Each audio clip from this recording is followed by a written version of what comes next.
The night my father erased me happened between the second chorus of Silent Night and the clink of champagne glasses, in a room full of 200 people who had known me since I was born. It was Christmas Eve, 2024, in my family's mansion on Beacon Hill in Boston.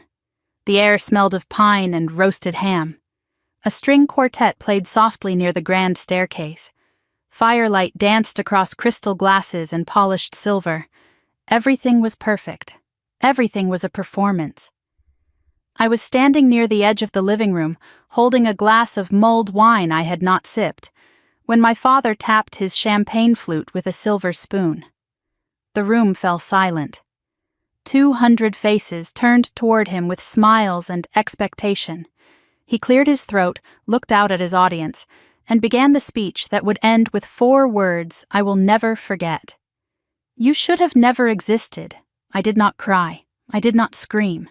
I smiled, looked him directly in the eyes, and said something that made the room gasp. Then consider me dead. And I walked out without looking back. 20 minutes later, the whole house erupted. But I did not know that yet. I was already gone. My name is Harper. I was 28 years old that night. I worked as a senior financial analyst at one of Boston's most respected investment firms. I had built my career with my own hands, my own hours, my own sacrifice. None of it mattered to my father. To him, I was always the afterthought, the mistake, the daughter who should have been a son. The Donovan mansion had been decorated for weeks. $12,000 worth of flowers, my mother Judith had mentioned while suggesting I contribute to the cost. White lights wrapped around every banister. A 15-foot Christmas tree dominated the corner of the main living room, ornaments collected over 4 decades glittering under carefully placed spotlights. 200 guests filled the space, business partners, church congregation members, local politicians, old money families who had known the Donovan name for generations. Everyone who mattered in Boston society was there, dressed in their holiday finest, performing warmth and connection. I stood alone near the fireplace, watching my family work the room. My father, Richard, moved through the crowd like a king holding court. He laughed loudly at jokes that were not funny. He clapped men on their backs and kissed women on their cheeks. He was the CEO of Donovan Properties, a real estate company that had been in our family for 3 generations. To everyone in that room, he was a success, a patriarch, a man worth admiring. My mother Judith floated beside him, her hand occasionally resting on his arm, her smile never quite reaching her eyes. She was the perfect hostess. She always was. She touched arms and whispered greetings and made everyone feel seen, everyone except me. And then there was Brandon, my younger brother, 25 years old and already named COO of the family company. He stood at the center of a circle of admirers, telling stories about turning the business around, accepting praise for accomplishments he had not earned. His wife Lily stood a few steps behind him, silent and watchful. I noticed her looking at me once, but when our eyes met, she quickly looked away. A woman I did not recognize leaned toward her companion and whispered something while looking in my direction. I caught only a fragment. Is that the daughter who... The sentence died unfinished, but I understood.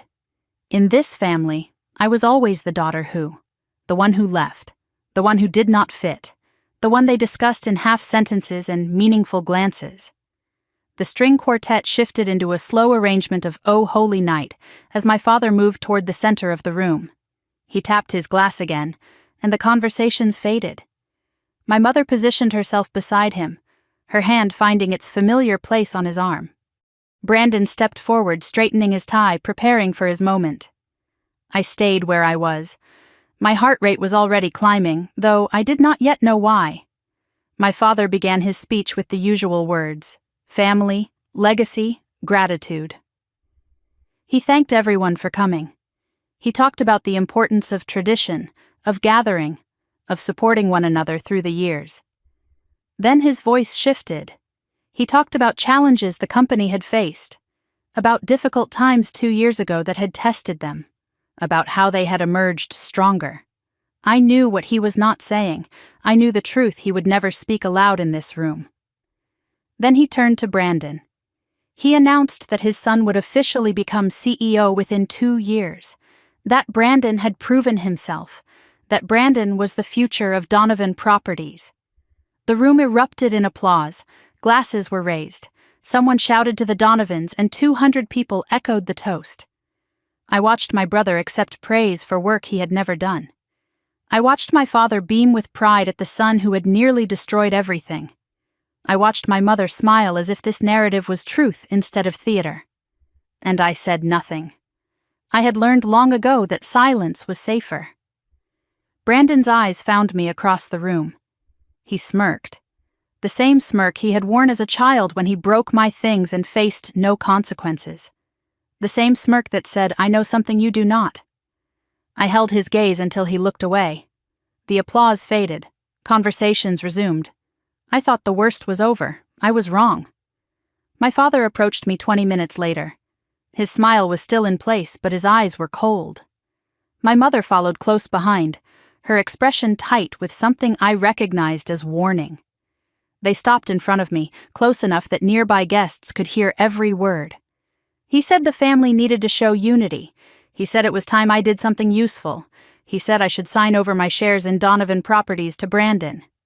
My shares were small, a token percentage left to me by my grandfather. But they were mine.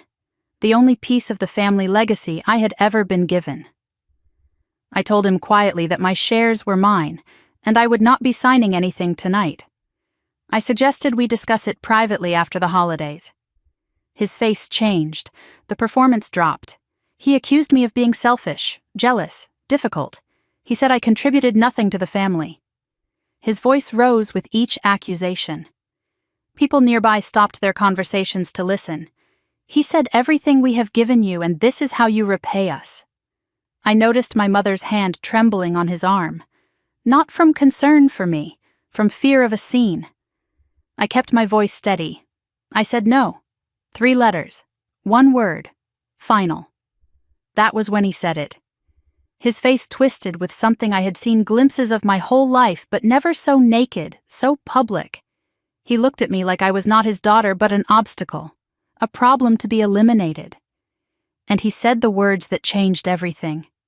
"You should have never existed. This family would have been better off without you."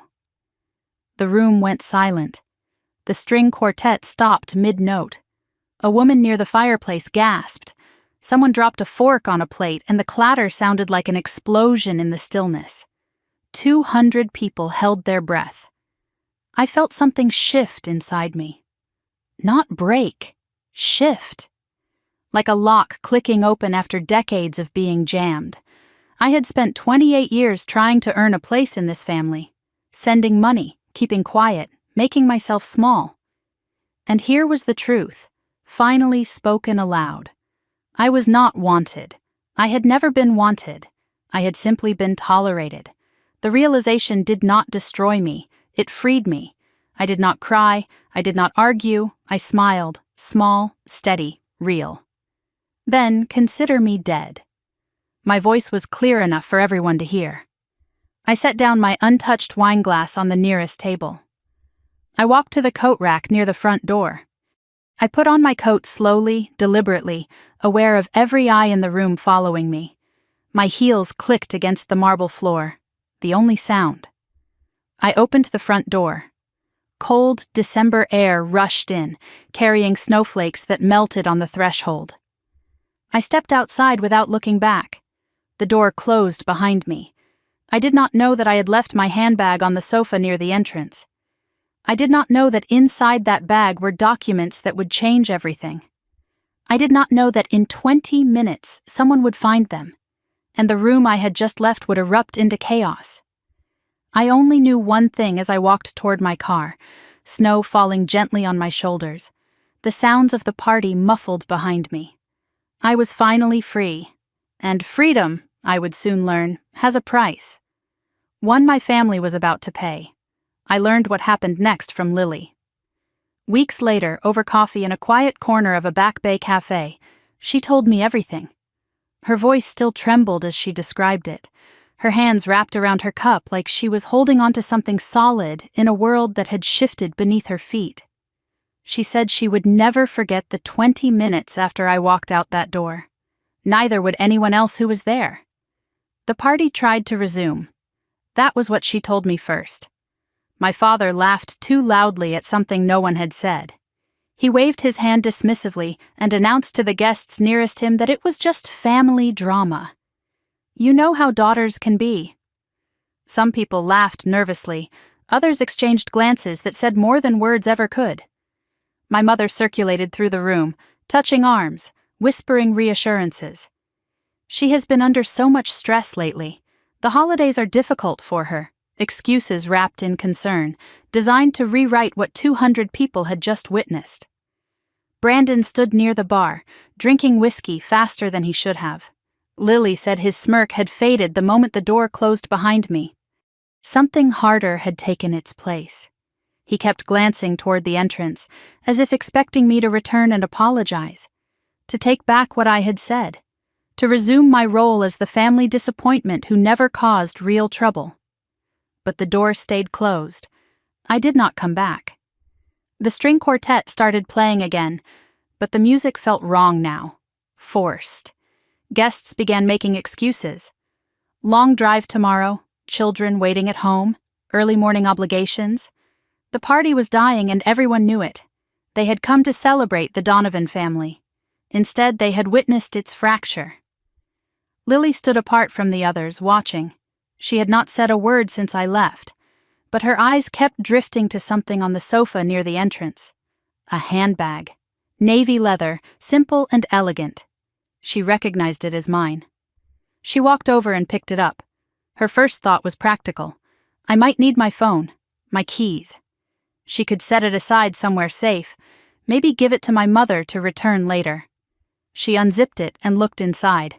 There was no phone. I must have had it in my coat pocket. But there was a folder. A thick manila envelope, unsealed, with a name printed on the tab that made her breath catch. HD Capital, Donovan Properties Investment Agreement. Lily knew that name. She had heard my father mention HD Capital before. Always with a grudging respect he rarely showed anyone. HD Capital was the mysterious investor who had saved the company 2 years ago, the silent partner who had injected millions into Donovan Properties when it was on the verge of collapse. My father spoke of HD Capital like a savior. Brandon always changed the subject whenever the name came up. Lily knew she should close the folder. She knew she should hand it to my father and walk away. But something stopped her. Something in the way I had walked out of that room. The calm in my voice when I said, "Consider me dead." The way I had not looked back. She pulled out the first page. The document was dense with legal language, but the key details were clear. Investment agreement between HD Capital LLC and Donovan Properties Incorporated. Investment amount $2.3 million. Date January 15, 2023. Purpose emergency capital infusion to prevent insolvency. Terms silent partnership, no board seat, no public acknowledgement. Lily turned to the second page. A letter from an attorney named Catherine Walsh. Dated December 20th, 2024, just 4 days before Christmas. The subject line read, "Scheduled withdrawal of investment, effective January 2nd. The letter confirmed that the investor had initiated a complete withdrawal. 30-day notice period satisfied.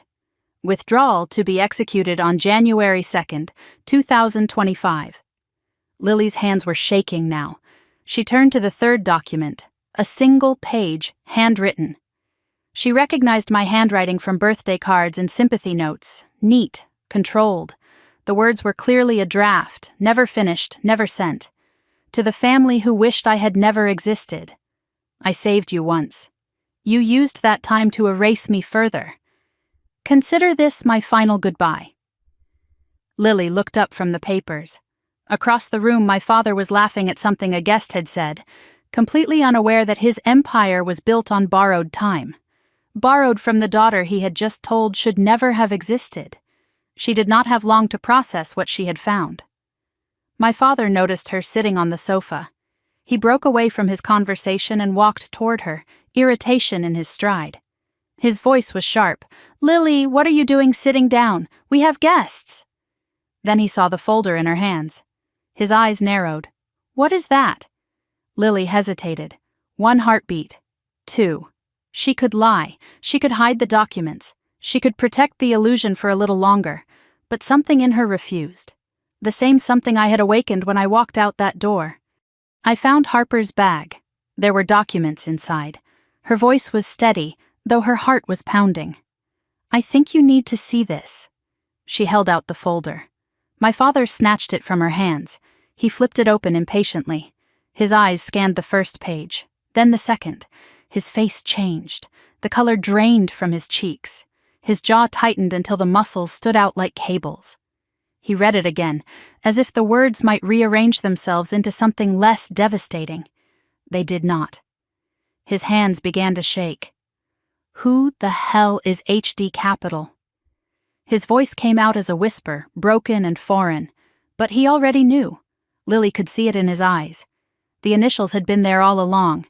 H.D. Harper Donovan, his daughter, the one he had just told should never have existed. She was H.D. Capital. She had saved his company. She had been keeping him alive for 2 years. And he had never known. What happened next was chaos. My father stormed toward the center of the room. He forgot the guests, forgot the performance, forgot everything except the papers clutched in his fist. He screamed for my mother. "Judith! Now!" Conversations stopped mid-sentence. The string quartet faltered again. My mother hurried over, her face pale with confusion and fear. "Richard, what is it?" "The guests." He shoved the documents into her hands. Read it. She read. Her hand flew to her mouth. "This cannot be right. There must be a mistake. There is no mistake." My father's voice cracked on the words. "Our daughter, the one you said we should have stopped at Brandon. She has been keeping us alive for 2 years." Brandon pushed through the crowd, whiskey sloshing in his glass. "What is going on? What did she do now?" My father handed him the withdrawal letter. Brandon read it, then laughed. A short, disbelieving bark. "She is bluffing. She does not have that kind of money." My father's voice was ice. "She does. She had it all along. The room was frozen." 200 guests stood like statues. Champagne glasses suspended, mouths slightly open. Some were already reaching for their coats. Others had their phones out, though whether to call someone or record the spectacle, Lily could not tell. The Donovan family's perfect facade was cracking in real time, and everyone was watching. My father read the date on the withdrawal letter aloud. January 2nd. "She is pulling everything out on January 2nd. My mother's voice was barely a whisper. "That is in 9 days." Brandon finally understood. The arrogance drained from his face. "The company will collapse." My father nodded slowly. "Yes. And we just told her she should never have existed." The exodus began within minutes. No more polite excuses. People simply left. Coats were grabbed hastily, goodbyes mumbled or skipped entirely. Within 10 minutes, the mansion had emptied. 200 guests became ghosts, slipping away from a sinking ship. Only family remained. My father slumped into his chair, documents still clutched in his fist. My mother paced the room, mascara smeared, whispering what might have been prayers or curses. Brandon hurled his whiskey glass into the fireplace. The crystal shattered, amber liquid spraying across the logs with a hiss. Lily stood by the window, looking out at the snow. She thought about me driving away alone into the night. She thought about the calm in my voice when I said, "Consider me dead." She thought about the documents in that bag. "I knew," she told me later, "I knew you had left them on purpose. Or maybe you had not. Maybe it was an accident. But either way, I understood something in that moment." She paused, her coffee growing cold between her hands. "You were not running away from your family, Harper. You were finally letting them see what they had been standing on all along. And it was not their foundation. It was yours. And you had every right to take it back." That night, As the last guest's car pulled away and the fairy lights on the Christmas tree flickered in an empty room, Lily made a decision. She would not tell Brandon what she was thinking. She would not tell my father what she had noticed. But she would find a way to contact me. Because she recognized something in the way I had walked out that door. The quiet strength of a woman who had finally stopped asking for permission to exist. And Lily wanted to learn how I had done it. The drive home was quieter than I expected. Snow fell gently against my windshield as I navigated the familiar streets of Boston, streetlights casting orange halos through the white haze. The radio was off. The only sounds were the rhythm of my wipers and my own steady breathing. I kept waiting for the panic to arrive, the tears, the regret, the desperate urge to turn around and apologize for causing a scene. None of it came. Instead, there was something I had never felt before. A deep, settling quiet, like a storm that had finally passed after raging for 28 years. My hands were steady on the wheel. My jaw was unclenched for the first time in hours. I caught my reflection in the rearview mirror and barely recognized the woman looking back at me. She looked tired, but she also looked clear, like someone who had finally set down a weight she had been carrying so long she forgot it was there. He finally said out loud what he had been saying with his silence my entire life. That thought surfaced and settled without destroying me. The truth once spoken cannot be unspoken. And somehow, that was a relief. I no longer had to wonder. I no longer had to hope. I knew exactly where I stood. Nowhere. My phone buzzed in my coat pocket. Once, twice. Then continuously, vibrating against my hip like something alive and angry. I did not reach for it. Whatever was happening back at that house, it was no longer my fire to put out. The lights were on in my apartment when I pulled up to the building. Third floor of a converted Victorian in Back Bay. Warm light glowing through the windows like a promise. Marcus's car was already in the guest spot. He had chosen to wait for me instead of attending the party. He said he did not trust himself to stay quiet if my father said something cruel. I had told him he was overreacting. I had been wrong. I climbed the stairs slowly, each step feeling heavier than the last. Not from despair, from release. It is exhausting to finally let go of something you have been gripping for decades. My key turned in the lock. The door opened. And there he was. Marcus was on the couch, laptop open, pretending to work. But I knew he had been watching the door, waiting. His face shifted the moment he saw me. Not surprise, recognition. He knew something had happened. He could read it in the way I moved, the way I breathed, the way I stood in the doorway without speaking. He did not ask what happened. He simply stood, crossed the room, and wrapped his arms around me.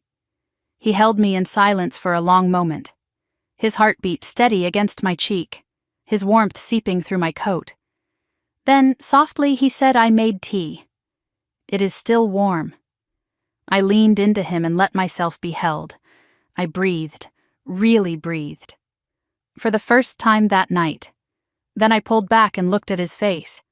His eyes searched mine, looking for cracks. He found none. And I could see that worried him more than tears would have. We sat together on the couch, teacups in hand, steam rising between us. The lamp cast a soft glow across the room. Snow was still falling outside the window, muffling the sounds of the city. The apartment felt like a sanctuary, a place where the rules of my family did not apply. I told him everything. The party, the guests, the performance of warmth and success. Brandon's announcement and the applause I had watched from the edges. My father's demand for my shares, my refusal. His escalation, the accusations, selfish, jealous, difficult. And then the words, "You should have never existed. This family would have been better off without you." Marcus's hand found mine and squeezed. His jaw tightened, but he did not interrupt. He let me tell the story at my own pace. I told him about my response. Then consider me dead. The walk to the door, the silence of 200 people watching, the cold air on my face, the door closing behind me. When I finished, he exhaled slowly. His thumb traced circles on my palm. "What do you want to do now?" His voice was gentle but direct. No one had asked me that question in years. I paused. Thought about it honestly. Nothing. I want to do nothing. I want to let the silence speak for me. He nodded. He did not try to fix it. He did not offer solutions or advice or platitudes about how family was complicated. He simply said then, "That is what we do." And I realized this was what safety felt like. Not the absence of pain, the presence of someone who did not require me to perform. I had told him almost everything. Almost. I had not mentioned the handbag I left behind, the documents inside, the withdrawal scheduled for January 2nd. Some truths, I decided, could wait until morning.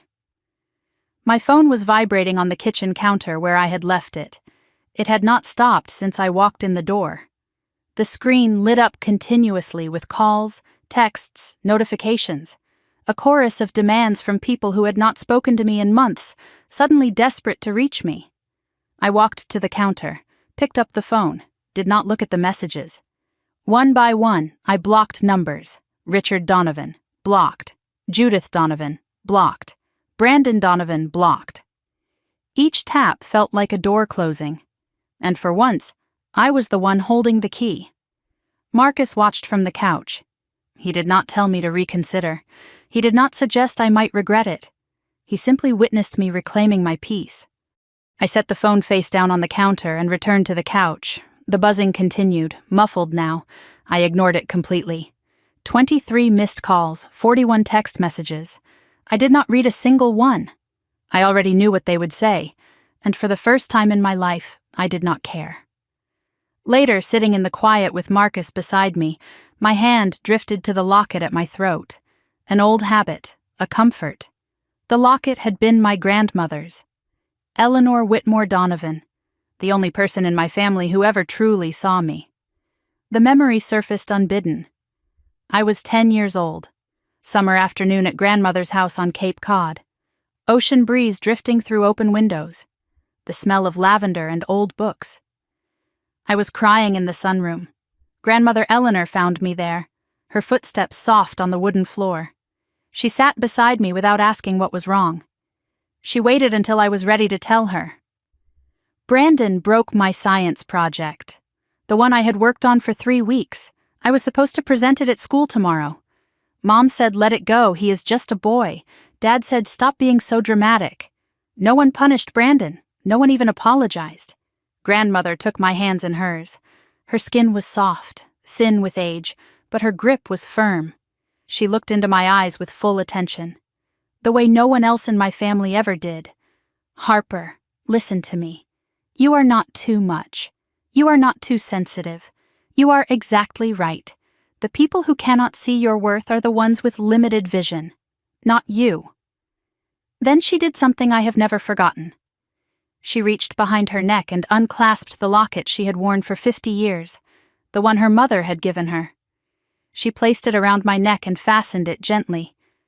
This was my mother's. Now it is yours. Whenever you forget who you are, touch this. Remember that someone saw you. Someone knew. I wore that locket every day after. Through middle school, through high school, through college and my first job and every family dinner where I felt invisible. I wore it the night my father erased me in front of 200 people. I was wearing it now. Eleanor died when I was 18, a heart attack, sudden and swift. At her funeral, I stood at the grave and cried openly. My father whispered to my mother, "She is making a scene.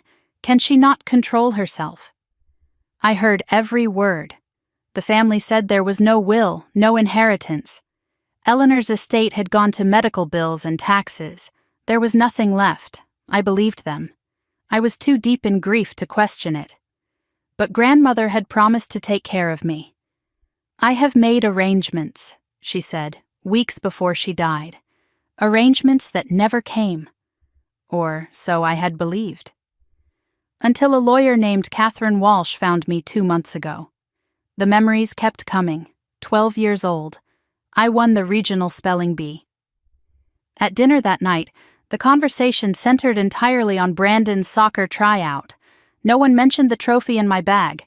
15 years old. I was accepted into the honors program at school. My father's response was, "Do not let it go to your head. Brandon has natural talent. You just work hard," the implication clear. Effort was inferior to giftedness. 17 years old. My college counselor called home with news. Full scholarship offers from 3 universities. My mother's response was, "We need to focus on Brandon's applications. He needs more help than you do." I applied alone, accepted alone, packed alone, 18 years old, grandmother's funeral.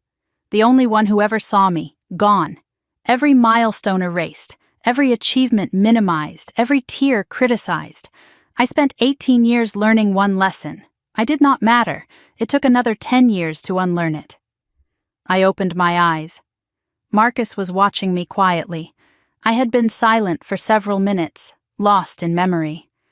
I did not explain where I had gone. I did not need to.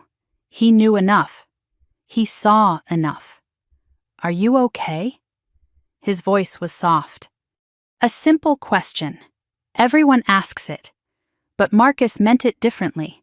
He wanted the real answer. I thought about it.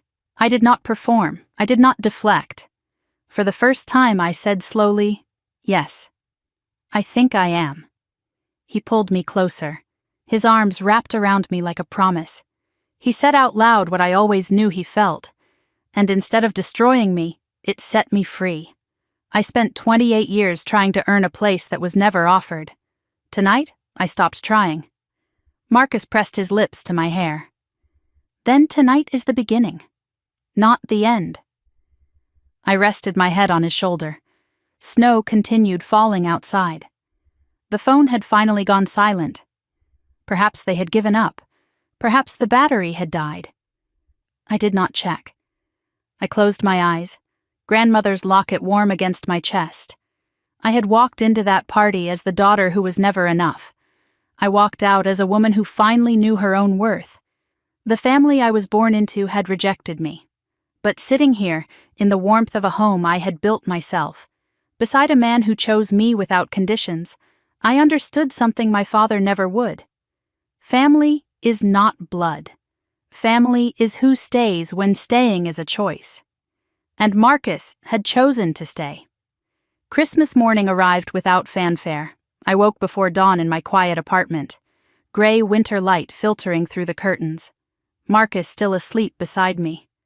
For a moment I lay still, listening to his breathing, waiting for the familiar knot of anxiety that always accompanied holiday mornings. The dread of family obligations. The mental preparation for another day of being invisible. But the knot did not come. There was only silence. Real silence. The kind that belongs to you. I slipped out of bed carefully and made my way to the kitchen. Coffee first. Always coffee first. I stood at the window watching the steam rise from my mug, watching Boston wake up beneath a blanket of fresh snow. The world looked peaceful. Paused. Like it was holding its breath between what was and what would be. I thought about what my family was doing right now, probably still in shock, probably blaming me, probably rewriting the story so my father remained the hero and I became the villain who ruined Christmas. The thought did not sting the way it once would have. I felt no guilt, and that absence of guilt was new, unfamiliar. Like wearing clothes that finally fit after years of squeezing into something too small. My laptop sat on the kitchen counter, closed. Inside it were files I had not opened in months, records of everything I had done 2 years ago to save the people who wished I had never been born. I stared at it for a long moment. Part of me wanted to delete everything, to move forward without looking back. But another part knew that before I could truly let go, I needed to remember. I needed to face what I had done and understand why. I opened the laptop and navigated to an encrypted folder. HD Capital, private, password protected. I typed it slowly, watching the letters appear as dots on the screen. The files loaded, contracts, bank transfers, correspondence. The architecture of a secret I had carried alone for 2 years. I clicked on the first document, dated January 8, 2023. The beginning of everything. 2 years ago, I discovered a truth that should have destroyed my family. Instead, I chose to save them. This is how it happened. It was a Tuesday evening in January 2023. I was working late at my office, finishing an analysis for a client, when an email arrived in my inbox. Wrong recipient. Clearly misdirected. The sender was a commercial lender I had worked with on a different deal months earlier. The subject line made my stomach tighten. Donovan Properties. Loan default warning. I should have deleted it. It was not meant for me. But something made me click. Call it instinct. Call it fate. Call it the universe finally deciding I deserved to know the truth. The email was devastating. Donovan Properties was 3 months behind on a $2.8 million loan. Default proceedings would begin within 30 days. The company's credit lines were maxed out. Assets had been leveraged against multiple loans. The lender was demanding immediate resolution or they would begin seizing collateral. My father's company. The family legacy he never stopped talking about. The business my brother was supposedly running as COO. It was dying, and no one had told me. I should have closed the email and walked away. Instead, I started digging. I used every skill I had developed as a financial analyst. I pulled public records, cross-referenced filings, traced cash flows through quarterly reports. What I found was worse than the email suggested. Donovan Properties was not just struggling, it was hemorrhaging money. At the current rate, they had 6 weeks of operating capital left. Maybe less. The numbers did not lie. 53 employees depended on that company for their paychecks. The receptionist, Maria, who had worked there for 20 years. Tom, the maintenance supervisor with 3 kids. Young agents just starting their careers. None of them had any idea they were weeks away from unemployment. I kept digging. I needed to understand how this had happened. My father was arrogant, but he was not stupid. He had run that company for 30 years. How had it come to this? The answer was in the cash flow statements. Large withdrawals had started 18 months earlier, all authorized by Brandon as COO, categorized as business development and client entertainment. But the amounts did not match any legitimate business activity. $50,000 here, $75,000 there, sometimes $100,000 in a single week, always on Fridays. Always round numbers, always cash or wire transfers to accounts I did not recognize. I knew that pattern. I had seen it in fraud cases at my firm. This was not business development. This was gambling. My brother had been gambling with company money, chasing losses with bigger bets, the classic spiral that destroys everything it touches. I called a contact who worked in forensic accounting. Without naming names, I described what I was seeing. Her response confirmed my worst fears. Classic gambling debt spiral. Whoever is doing this is in deep, and they are not going to stop until someone makes them. Brandon had gambled away nearly $2 million of company money. He had hidden it with creative accounting that my father either did not understand or did not want to see. The golden child, the heir apparent, the son who could do no wrong. He had nearly destroyed everything. I remember the moment the full picture came into focus.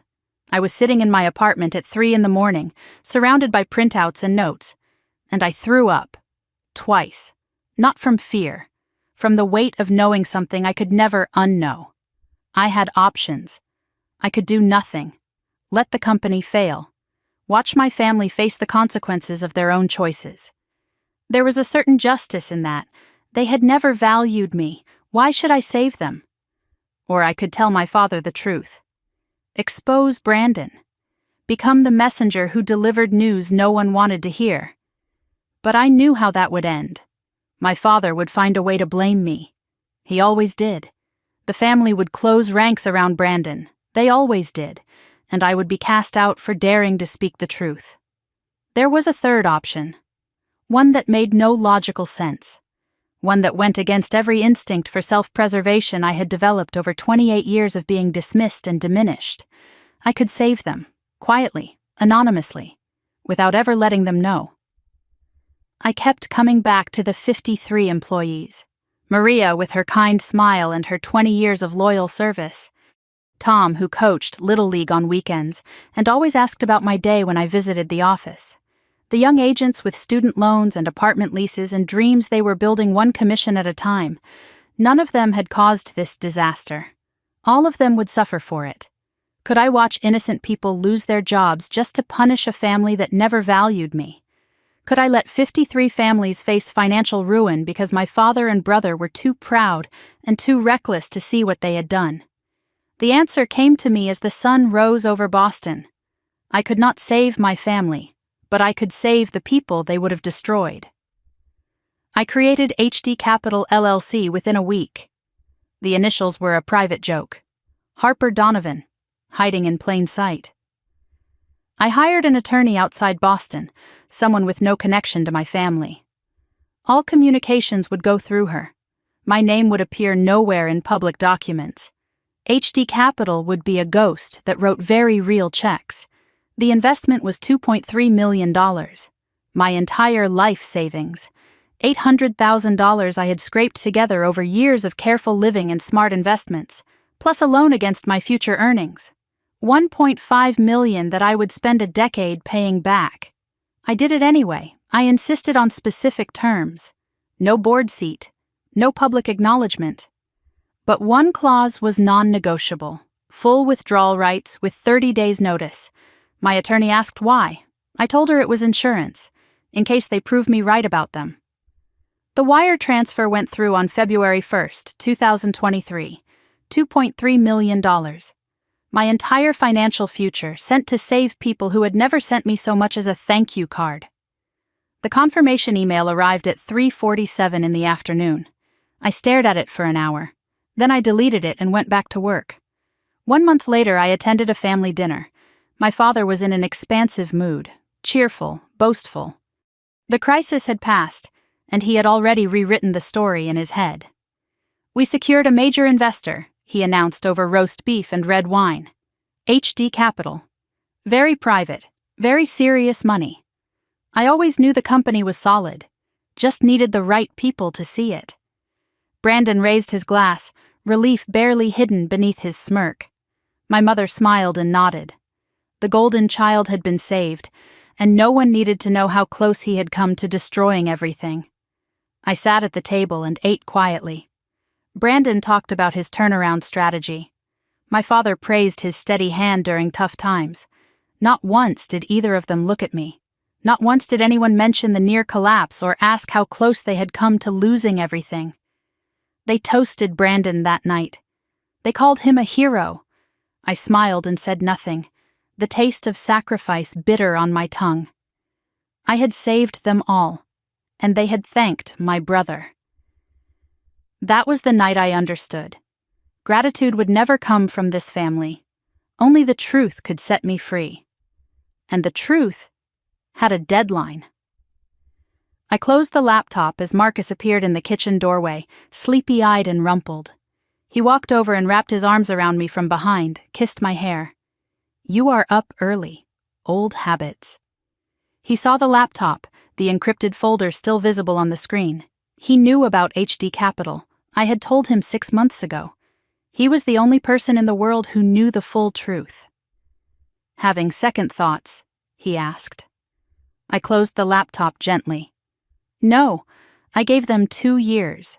They used that time to tell me I should never have existed.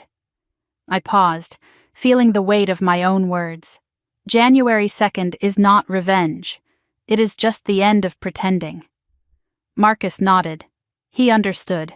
He always did. I had carried this secret for 2 years. The weight of saving people who despised me. The silence of sacrifice without acknowledgement. Now that silence was about to break. And Harper Donovan, the girl who was never enough, was finally ready to let the truth speak. The day after Christmas arrived with a stillness I had never known. I woke in my apartment with Marcus beside me, morning light filtering through the curtains, and for a moment I simply lay there listening to the quiet. No obligations pulling at me, No family schedule I had to rearrange myself around. No mental preparation for another performance of the dutiful daughter. There was only silence. Heavy, unfamiliar, but mine. Marcus had made breakfast. Eggs, toast, fresh coffee. We ate together at the small kitchen table, conversation light and easy. He told me about a project at work. I told him about a book I wanted to read. Normal things, ordinary things, the kind of morning I had rarely allowed myself because there was always something more urgent. Someone who needed me to fix something. Someone who needed me to send money or smooth things over or absorb their disappointment without complaint. My phone sat on the counter, face down, silent. I had not turned it on since blocking my family the night before. It felt like leaving a door locked that I used to keep open out of obligation. Part of me wanted to check. The old instinct was strong, but I resisted. Whatever was happening on the other side of that silence, it was no longer my responsibility. Marcus glanced at the phone as he cleared our plates. "You will have to turn it on, eventually." I took a slow sip of coffee. Eventually is not today. He did not argue. He understood that I was not avoiding. I was choosing. There is a difference. Later that morning, with Marcus reading on the couch nearby, I finally picked up the phone. I turned it on with deliberate calm and watched the screen load. Then the notifications began. The phone vibrated continuously for nearly 2 minutes, message after message, call after call. The screen filled with names and numbers and demands. 67 missed calls. Over 100 text messages. 32 voicemails. 18 emails. The numbers were staggering. In 24 hours, my family had tried to reach me more times than they had in the previous year combined. I scrolled through the sources. My father, 23 calls. My mother, 14 calls. Brandon, 11 calls. The rest were numbers I did not recognize. Relatives, family friends, people who had been recruited to reach me because I had blocked the direct lines. I sampled a few of the text messages. My father's were short and sharp. "Call me now. This is not over. You will regret this." My mother's were longer, winding, designed to induce guilt. "Please, honey, let us talk. Your father is very upset. Think of the family." Brandon's messages started with accusation and ended with threat. "What did you do? You have destroyed everything." One text caught my attention. Sent from Brandon at 3:17 in the morning. "I know what you did. I know about HD Capital. This is not over." I smiled at the screen. He had finally figured it out. It only took him 2 years. I did not respond to any of them.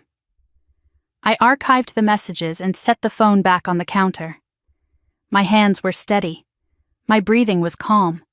The flood of their desperation did not touch me the way it once would have. Marcus looked up from his book. "How bad?" I told him the numbers. He let out a low whistle. Then he asked the only question that mattered.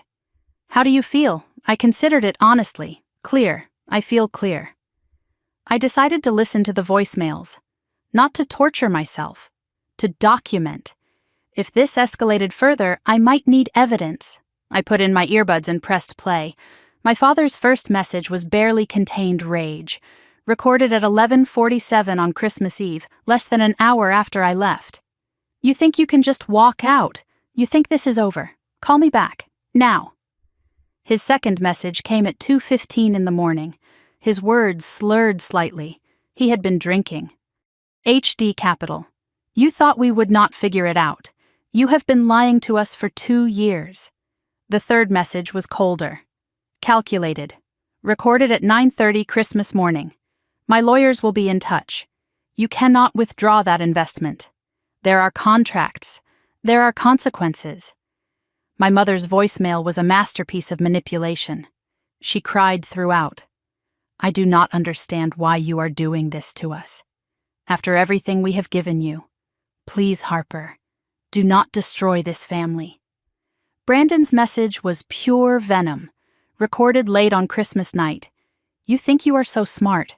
You think you have won something. I will make sure everyone knows what kind of person you really are." I listened to each one without flinching. I saved them to a secure folder. Evidence. Then I noticed something that confirmed everything I already knew. Not one voicemail contained an apology. Not one acknowledged what my father had said to me at the party. They were angry about the money. They were angry about the exposure. They were angry about the embarrassment. But not one of them was sorry for erasing me.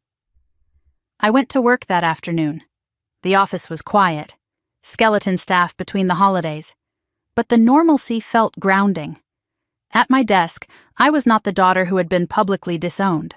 I was Harper Donovan, senior financial analyst, someone competent, someone respected, someone who belonged. I reviewed client portfolios, answered emails, drafted a report I had been postponing. For a few hours, I existed outside the chaos of my family. It felt like breathing after being underwater. My desk phone rang at 2:15. Internal call. I answered without thinking. Harper Donovan, this is reception. There is a woman here asking for you. She says her name is Lily. Lily Donovan.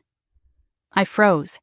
My brother's wife. Here, at my office. I will be right down. The walk to the lobby felt longer than usual. I did not know what to expect. Lily and I had never been close. She had always seemed like an extension of Brandon, another member of the family who looked through me at gatherings. But when I saw her standing near the window, she looked different. No designer dress, no perfect makeup, just jeans and a sweater and a coat clutched in her hands like a lifeline. Dark circles under her eyes. She looked smaller than I remembered, and scared. Lily, I did not expect to see you here. I know. I am sorry for showing up like this. I did not know how else to reach you. You could have called. She shook her head, and something in her eyes made me go still.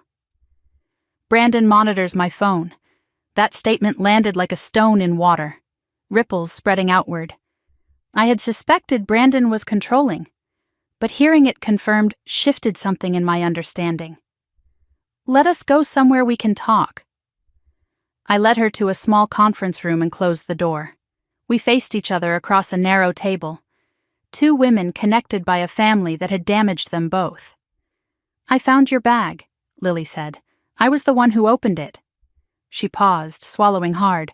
I am sorry. I should have just set it aside. But I saw the name HD Capital, and I had to know. Why?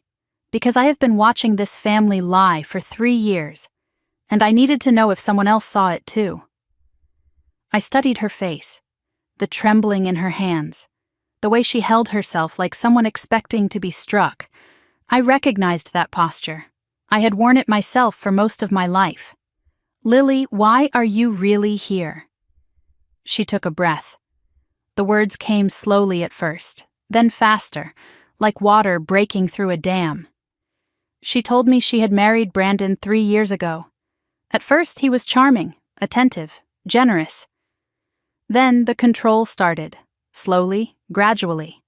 He monitored her phone, her emails, her credit cards. He did not hit her. He hit walls. He threw things.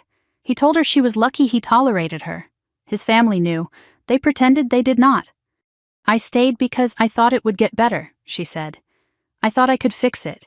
My family is in California. I have no one here. And I was ashamed. I did not want anyone to know I had made such a mistake. I listened without interrupting. I did not offer pity. I could see she did not want pity. She wanted to be heard. When your father said those words to you at the party, something broke in me. She met my eyes. I watched you walk out without looking back. And I thought she did it. She actually left. If you could do it, maybe I could too. I felt something shift between us. Not friendship exactly, recognition. We were both survivors of the same wreckage. I am not asking you to forgive them, Lily continued. I am not asking you to come back. I just wanted you to know that I see what they are. I have seen it for years, and I wanted to warn you. Warn me about what? Richard is planning something. Her voice dropped. He called his lawyer at midnight on Christmas. I heard him say your name like it was poison. He said something about making sure she cannot withdraw. I do not know exactly what it means, but I thought you should know. Thank you, I said, for telling me, for coming here. Her eyes glistened. "You are not alone anymore. And you do not have to go back to that house tonight." She looked at me like I had offered her water in a desert. No one had ever said that to her before. I could see it in her face. I gave her my personal email before she left, a safe way to communicate, away from Brandon's surveillance. She hugged me at the elevator, quick and fierce, then disappeared into the December afternoon. I returned to my desk and checked my work email. A new message had arrived while I was with Lily, from Morrison and Associates, attorneys at law. Subject line, cease and desist. HD Capital Investment withdrawal. Sent at 5:01 in the afternoon. They had been waiting. The email was formal, dense with legal language. It claimed my withdrawal constituted breach of fiduciary duty. It claimed irreparable harm to Donovan Properties. It demanded immediate halt to withdrawal proceedings. It threatened litigation if I proceeded. I read it twice. My jaw tightened, but my hand stayed steady. I recognized the tactic. Intimidation disguised as law. But I knew my contract was airtight. Catherine Walsh had made sure of that. The 30-day notice was properly given. There was no breach, no fiduciary duty, no legitimate claim. This letter was a bluff. I forwarded the email to Catherine with a single line. "They have made their move." Her response came within minutes. "This is exactly what I predicted. They will try to scare you. Let them. Fear only works on people who doubt themselves." I closed my laptop and looked out the window at the darkening Boston skyline. I did not doubt myself, not anymore. Richard Donovan had picked a fight with the wrong daughter, and in 7 days he would learn exactly how wrong. I woke on December 27th with a strange clarity, 2 days after Christmas. The cease and desist from my father's lawyers sat in my inbox like a declaration of war. I had spent the night thinking about my next move, and by morning I knew exactly what I needed to do.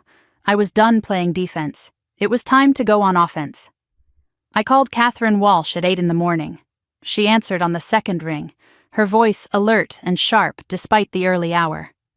"I was expecting your call. I saw the cease and desist. How soon can we meet?" I cleared my morning. "Come to my office at 10. There was something in her voice I had not expected. Excitement. "They have made a mistake, Harper, a big one, and I have been waiting for this." My pulse quickened. I had no idea what she meant, but I was about to find out. Catherine Walsh's office occupied a corner of a high-rise in Boston's financial district. 10th floor, harbor views, the kind of space that announced success without shouting it. She was waiting for me when I arrived. Mid-50s, silver-streaked hair, sharp eyes that missed nothing. Her desk was organized chaos, files stacked with precision, legal pads covered in neat handwriting, a woman who thrived on complexity. I had found Catherine through a colleague's recommendation 6 months earlier. Former prosecutor turned private practice. She specialized in financial crimes and family disputes.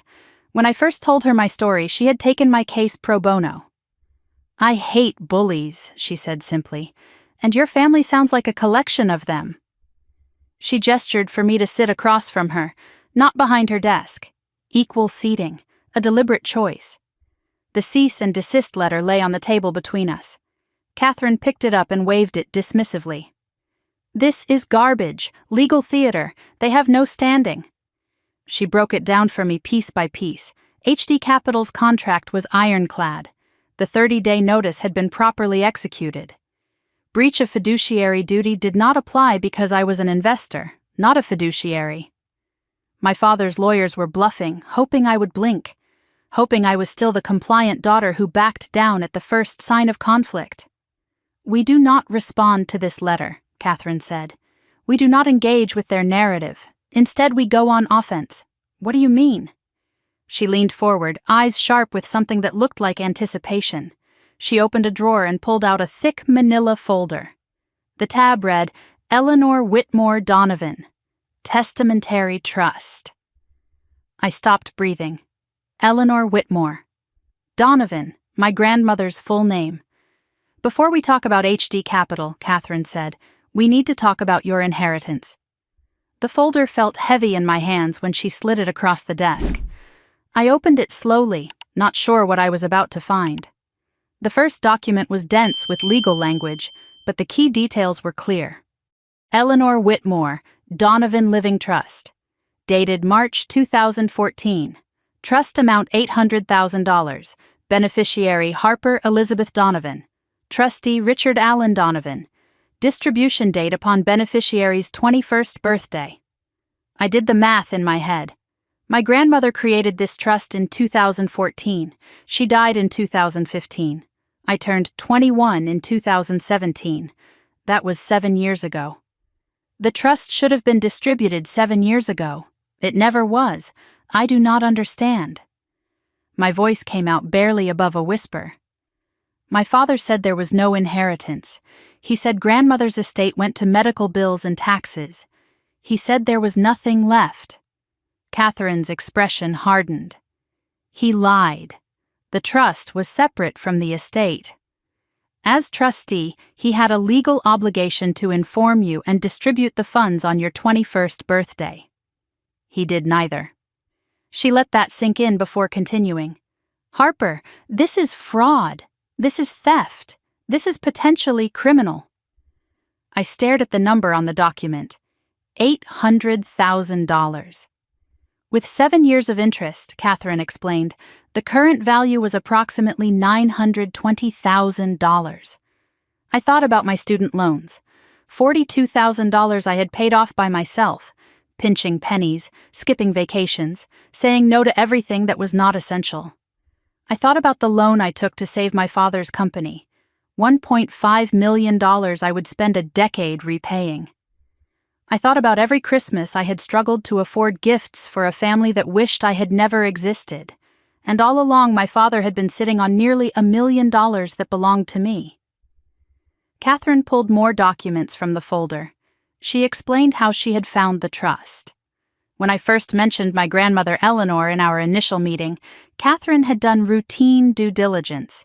She discovered the trust in probate records. My father had filed it with the court, but never executed the distribution. For 7 years, he had signed annual trustee reports claiming pending distribution. For 7 years, he lied to the court. There was more. Eleanor had included a letter with the trust documents. Catherine handed it to me carefully, like she understood what it would mean. I recognized the handwriting instantly, the same loops and curves I remembered from birthday cards when I was a child, from notes tucked into my suitcase when I left for college, from the last letter she ever sent me, 2 weeks before she died. My dearest Harper, my phoenix. If you are reading this, you have found someone worthy of your heart. You have survived whatever storms came. You have built a life of your own. Wear this bracelet as my blessing. Know that I am with you. You were never too much. You were always exactly enough. Rise, my darling. Rise and be free. All my love forever. Grandma Eleanor. The letter blurred as tears filled my eyes. First tears since Christmas. Not tears of sadness. Tears of being seen. Even from beyond the grave, my grandmother was still protecting me, still believing in me, still calling me her phoenix.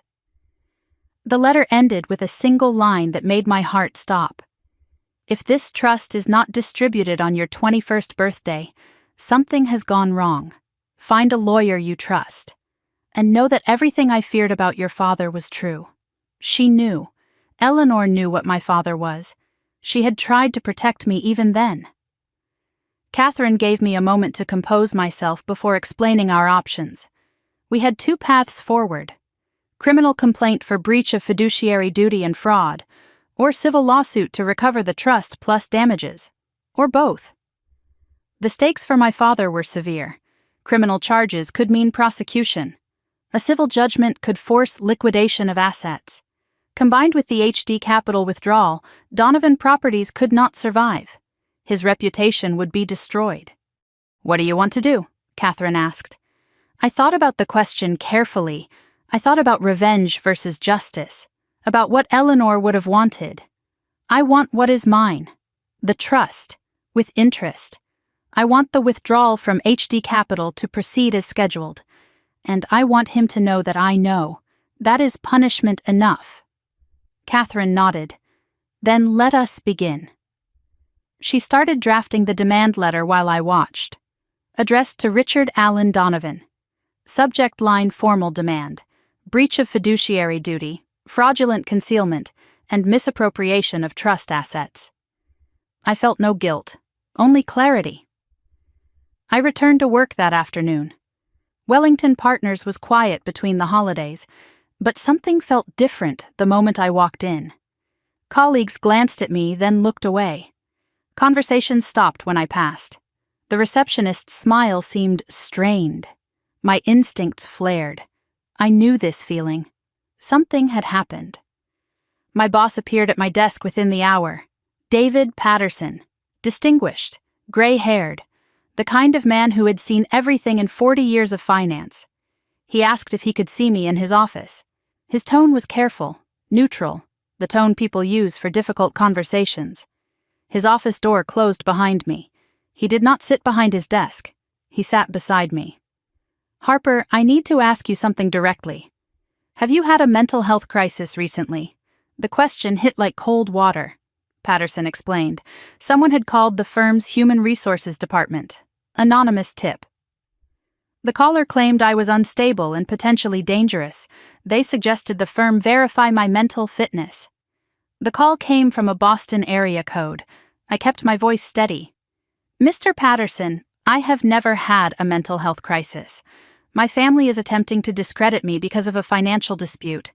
I have documentation of their harassment if you need it." Patterson studied my face for a long moment. His expression was unreadable. Then he exhaled and leaned back.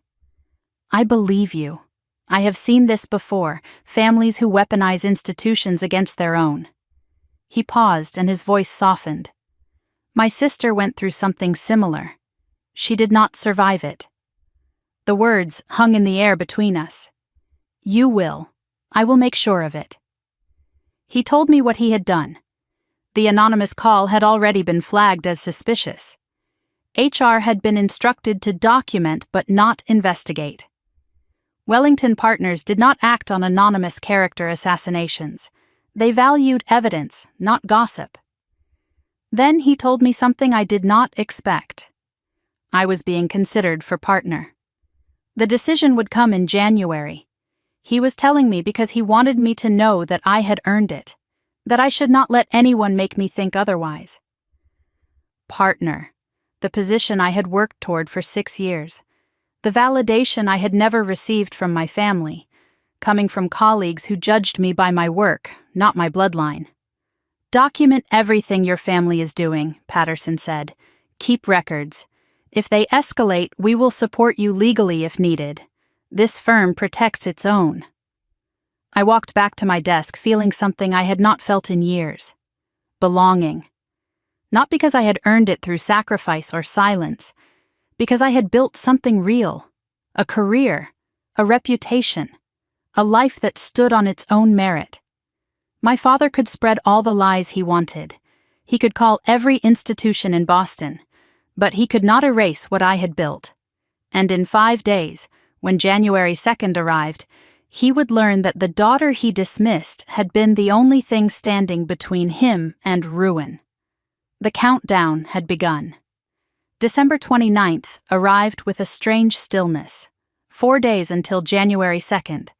Catherine's demand letter about my grandmother's trust had been sent. The cease and desist from my father's lawyers sat unanswered. The silence from Beacon Hill felt strategic. My father was planning something. I knew him well enough to recognize the pattern. When Richard Donovan went quiet, it meant he was gathering ammunition. I spent the weekend documenting everything. Every voicemail saved to a secure folder. Every text message screenshotted. The cease and desist. The anonymous call to my workplace. Every piece of evidence that showed a family trying to destroy a daughter who had dared to walk away. My laptop held a folder labeled Evidence that grew thicker by the hour. This was what preparation looked like. Not the frantic scrambling of someone afraid, but the methodical work of someone ready. My phone buzzed with a message from an unknown number, not blocked, a new contact I had saved just days ago. Lily. Her message was short. Check your email. I found something. Be careful. My stomach tightened. Whatever Lily had found, it was not good news. I opened my laptop and navigated to the private email account I had given her. A message waited in my inbox. Subject line screenshots. Please delete after reading. The email contained 3 image attachments and a brief note. I have access to Brandon's personal laptop. He does not know. What I found confirms everything. I clicked on the first screenshot. A text conversation between Brandon and someone saved only as V. Brandon's messages were desperate, pleading. I need another 100,000.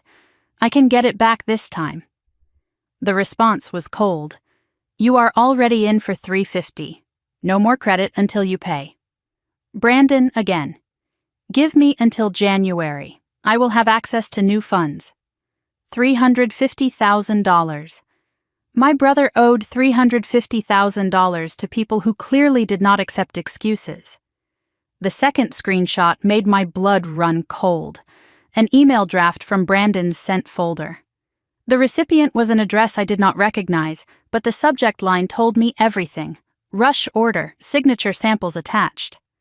The body of the email was brief. Need authorization forms for financial transfer. Signature must match attached samples exactly. Payment upon delivery.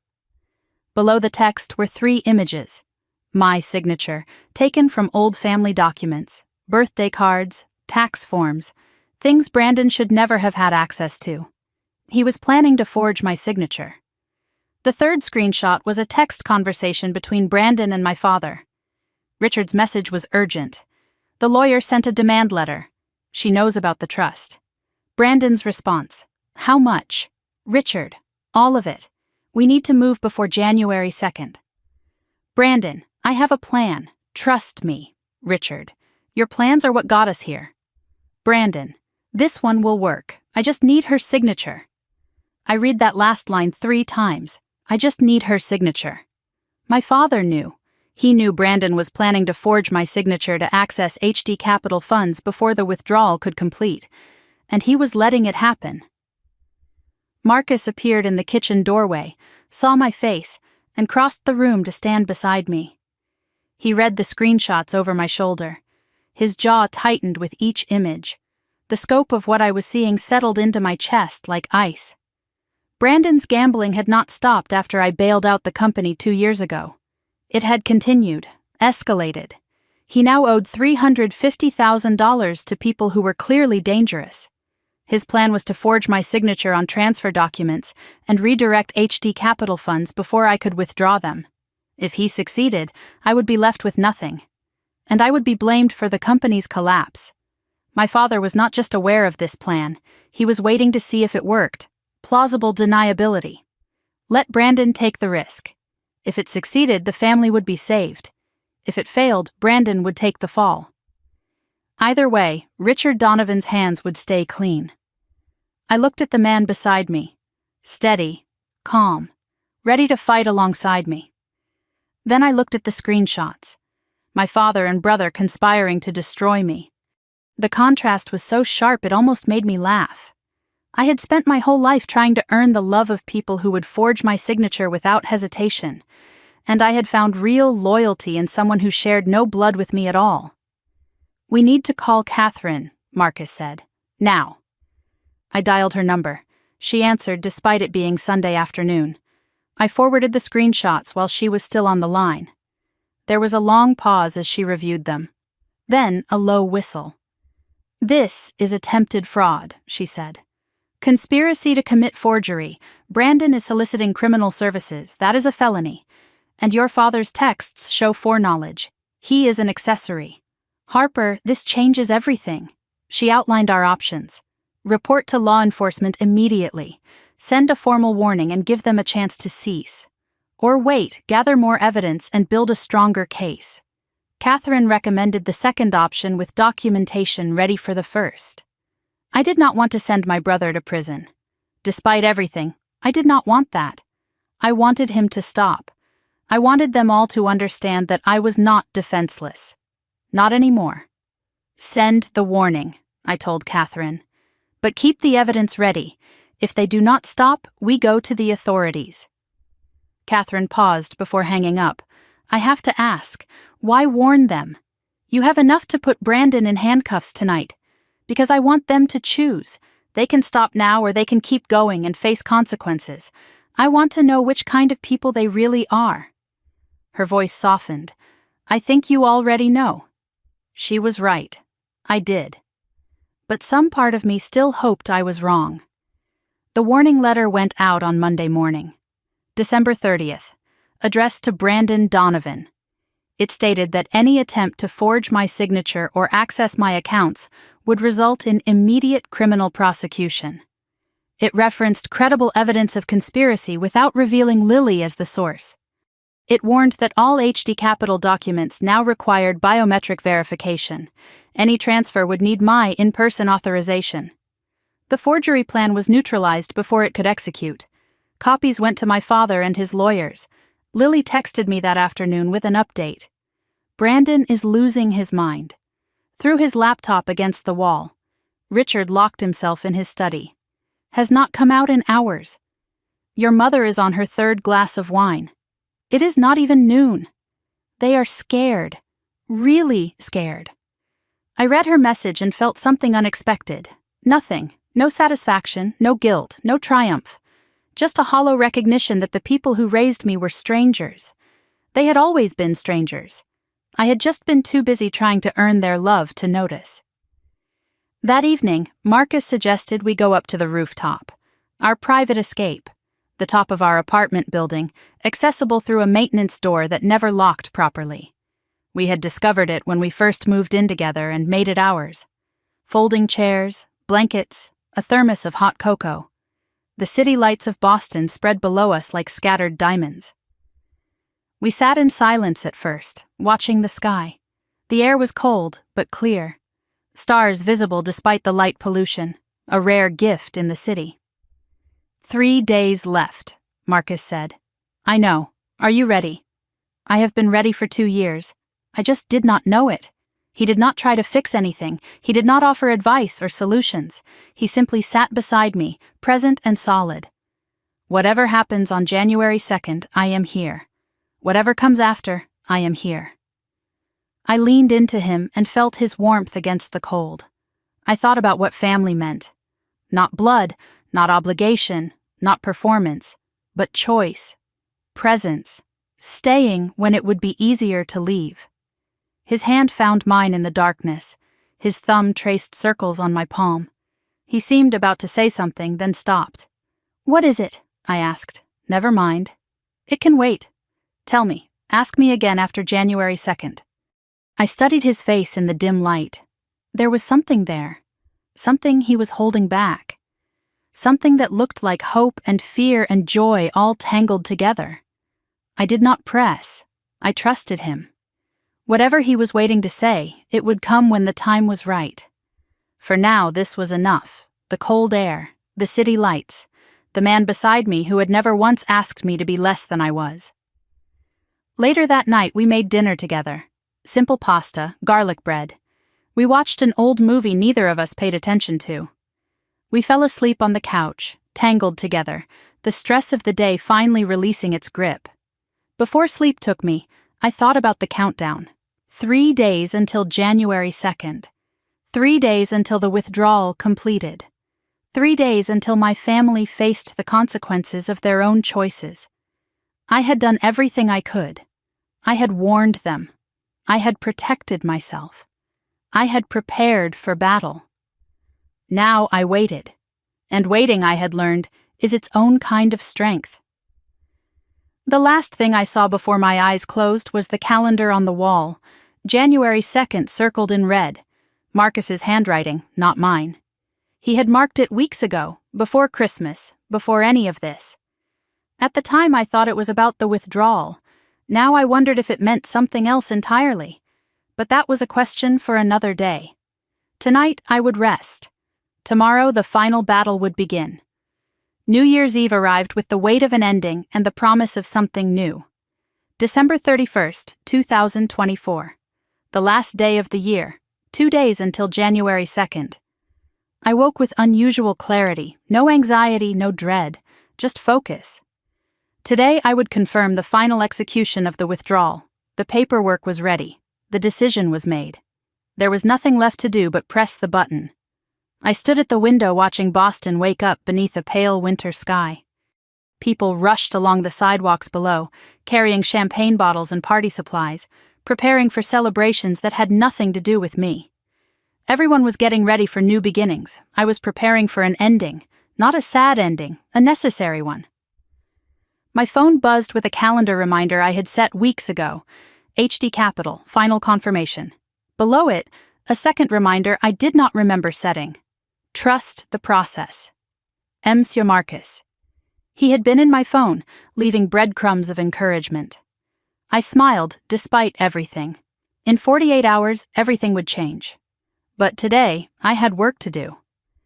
I called Catherine Walsh and connected to the HD Capital Financial Management Portal. The interface was clean and clinical, numbers and dates and legal language.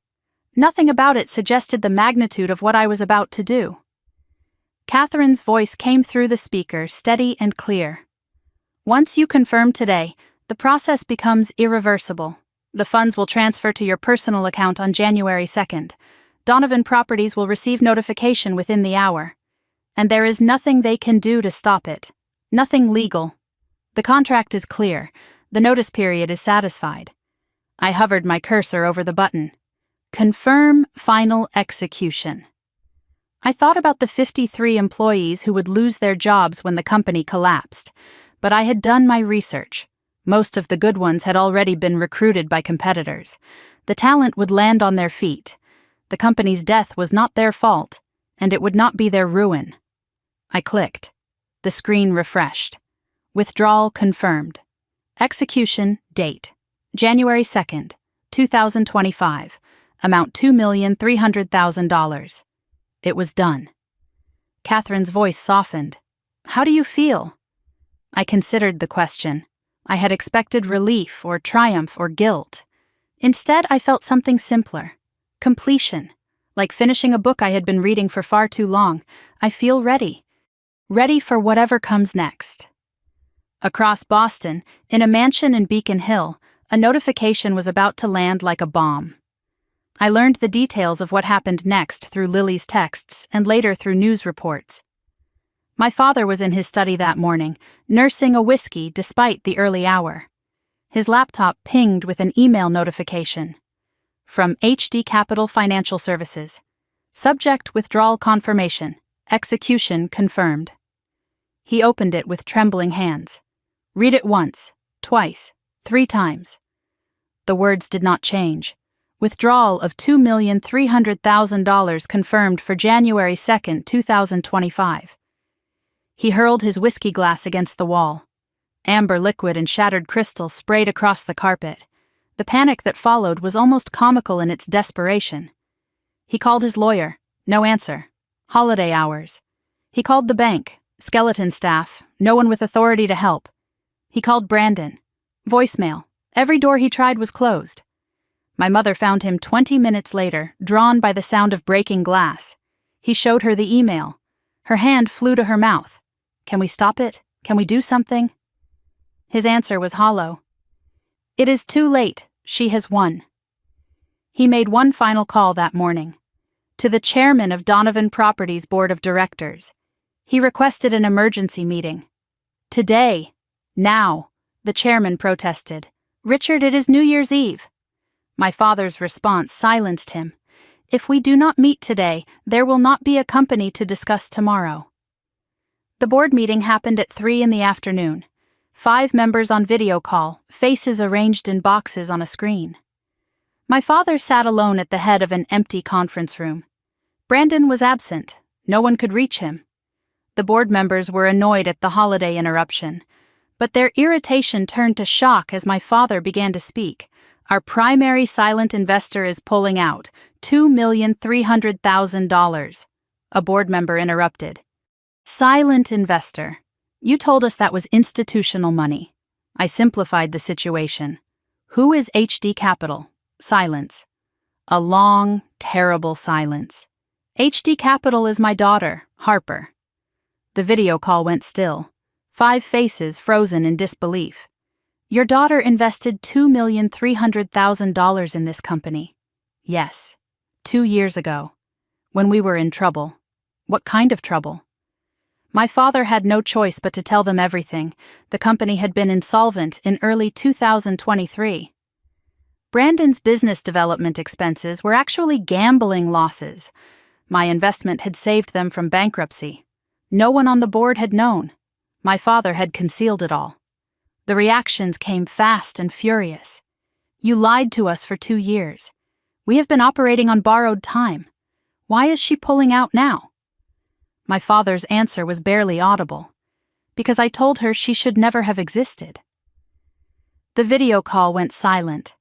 5 faces stared at him through their screens, not with anger, with something worse, disgust. One board member unmuted slowly. Theodore Ashford, a man I barely remembered from childhood gatherings. His voice was cold. Richard, I have known your family for 40 years. I was at your daughter's christening, and you said that to her. My father could not meet his eyes. I was upset. She was being difficult. Theodore cut him off. She saved your company, and you told her she should not exist. He shook his head slowly. I think this meeting is over. The call ended, the board scattered, and Richard Donovan sat alone in an empty conference room, watching his empire crumble. My phone rang late that afternoon. Unknown Boston number. I almost ignored it. Something made me answer. Harper, this is Theodore Ashford. I do not know if you remember me. I paused. Theodore Ashford, my father's oldest friend, board member. I had met him at family events as a child. He always seemed kinder than the others. I was just on a call with your father. I know what happened. I know about HD Capital. I know what you did. And I know what he said to you. His voice wavered. I am calling to apologize. Not for him. He does not deserve that. For myself. I should have seen what that family was doing to you. I should have spoken up. Then he told me something that made my heart stop. Your grandmother Eleanor was my cousin. Did you know that? No, I did not. She talked about you constantly, called you her phoenix. She told me once, near the end, that she worried about you, that she had made arrangements. I asked your father about it after she passed. He said there was nothing. I believed him. I should not have. His voice cracked. I know about the trust now. Catherine Walsh contacted me as part of her investigation. Eleanor would be so proud of you, Harper. So proud. And she would want you to know. You were always the best of them. Happy New Year, Harper. I hope it is the beginning of everything you deserve. The line went quiet. I stood in my kitchen holding the phone, tears streaming down my face. A stranger's voice carrying my grandmother's love across the years. That evening, Marcus and I watched the countdown alone. Champagne in hand, city lights glittering through the window, fireworks beginning to burst over the harbor in the distance. He raised his glass. To endings that lead to beginnings. I raised mine. To truths that set us free. We clinked glasses as the city counted down. 10, 9, 8. Marcus pulled me close. 3, 2, 1. The new year arrived. 2025. We kissed as fireworks exploded across the Boston skyline. Something released in my chest. The old year was gone. The old Harper was gone. Tomorrow was not just a new day, it was a new life. Marcus held me for a long moment after the kiss. Then he whispered against my hair. 1 more day. I knew what he meant. January 2nd. The withdrawal. The end of my family's hold on my finances, my peace, my life. But something in his voice suggested he meant something else too. Something he had been waiting to say. 1 more day, I agreed. We went to bed just after midnight. I was drifting toward sleep when my phone shattered the silence. 2 a.m. Unknown number. Is this Harper Donovan? Yes. This is Massachusetts General Hospital. Your father has been admitted. I sat up, suddenly awake. The nurse explained. Richard collapsed at home around midnight. Chest pains, shortness of breath. My mother called 911. He was stable but being monitored. Your mother asked us to contact you. She is requesting you come. Marcus was awake now, watching me in the darkness. What is it? My father is in the hospital. Chest pains. Are you going? The question hung in the air. I thought about it, really thought. Was this real? Or was this another performance? My father had never had heart problems. The timing was too convenient. One day before the withdrawal, I knew him. I knew his tactics. No, I am not going. Marcus did not question it. If it is real, he has Judith and Brandon. If it is manipulation, I am not rewarding it. Either way, my answer is the same. I lay back down and stared at the ceiling. If my father was truly ill, I would carry that guilt. But I had carried guilt for 28 years. Guilt for existing, for wanting, for needing, for being. I was done carrying what did not belong to me. In less than 24 hours, the withdrawal would complete. In less than 24 hours, I would be free. If Richard Donovan wanted to perform one last manipulation, he would do it without an audience. Harper Donovan was no longer available for the family drama. Not today, not ever again. January 2nd arrived like any other morning. Gray winter light, snow on the ground, the world outside my window unchanged. But inside my apartment, everything was different. I woke beside Marcus, checked my phone, and waited. At 9:15, the notification came. Email from HD Capital Financial Services. Subject: withdrawal complete. Funds transferred. I opened it slowly, reading every word. Transfer of $2,300,000 to designated account confirmed. I expected to feel something dramatic. Relief, triumph, maybe guilt. Instead, I felt something quieter. Completion. Like stepping off a treadmill I did not know I had been running on. 2 years of carrying their secret. 2 years of watching them take credit for my sacrifice. It was over. The money was mine again, and they would finally face what they created. I forwarded the confirmation to Catherine Walsh with a single line. It is done. Her response came within minutes. Now we wait. Truth has its own gravity. I did not know yet how right she would be. Within 72 hours, the Donovan family would be in free fall, and everyone in Boston would be watching. The crisis at Donovan Properties began within hours. I learned the details later through Lily's updates and news reports. The company's operating account dropped by $2.3 million. Automatic payments started bouncing, vendors, contractors, payroll pending. The CFO called my father in a panic, but my father was still in the hospital. Observation for his heart episode. Or so he claimed. Brandon arrived at the office trying to take charge. He had no idea what he was doing. Staff members exchanged worried glances as he barked orders that contradicted each other. Rumors spread through the building like fire. By noon, the first employee had already accepted a job offer elsewhere. By 3 p.m, 7 more had interviews scheduled. The board reacted with the speed of rats fleeing a sinking ship. Theodore Ashford had already submitted his resignation letter.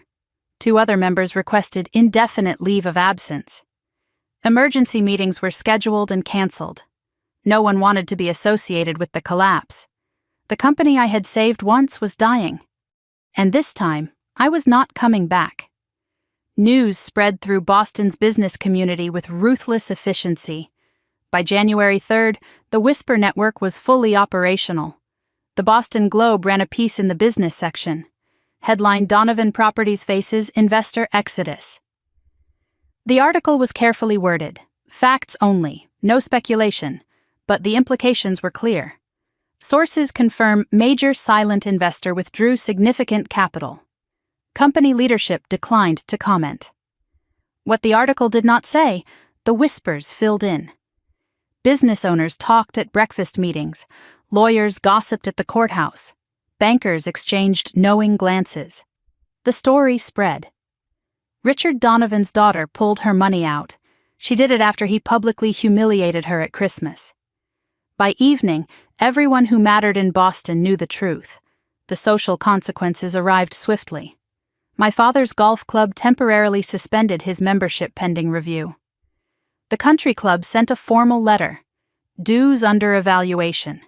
Invitations to New Year's gatherings went unanswered. Old friends became suddenly unavailable. My mother's world crumbled fastest of all. Her book club met without telling her. Her church group leader suggested she take some time away. The pastor who had praised my father's generosity for years now avoided her calls.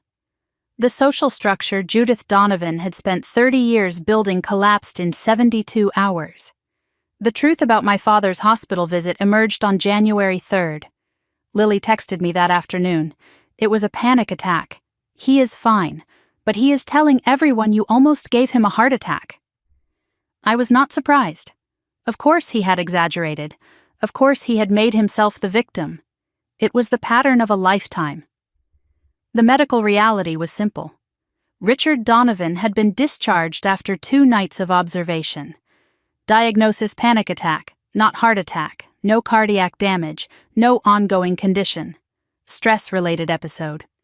The exact words on his discharge papers. But he had milked the hospitalization for every drop of sympathy he could extract. He told board members he was fighting for his life. He implied my actions had nearly killed him. Now the truth was out. He had never been in danger. The backlash was immediate. Board members who had sent sympathy cards felt foolish. Business associates who had given him grace felt manipulated. Even my mother seemed embarrassed. She had genuinely believed it was serious. "People are starting to not believe him," Lily reported. Even your mother looked surprised when the doctor explained. My father had tried to weaponize illness, and it had backfired. The man who once commanded rooms now inspired eye rolls. Brandon's gambling exploded into public view on January 4th. Someone leaked. Lily suspected his creditors. An anonymous tip reached the Boston Globe business desk. Documents showing wire transfers from Donovan Properties to offshore accounts, amounts matching gambling operations known to financial investigators. Brandon's name attached to every transfer. The article was devastating. Headline: Donovan Properties COO linked to gambling transactions. Detailed, documented, damning. Brandon was named directly. My father was named as the CEO who oversaw the transactions. Brandon denied everything publicly. Malicious lies, he declared. He threatened to sue the newspaper. His lawyers advised him to stay quiet. He did not stay quiet. He made everything worse. The creditors were not patient people. With the company collapsing, their investment was at risk. They wanted their $350,000. They began making calls. To Brandon, to my father, to the company directly. The Massachusetts Attorney General's office opened a preliminary inquiry. Corporate fund misappropriation was a serious allegation. Brandon could face criminal charges. My father, as CEO, could be implicated for negligent oversight. Lily texted me that night. "Brandon has not come home. His car is gone. I think he is running." I read her message twice.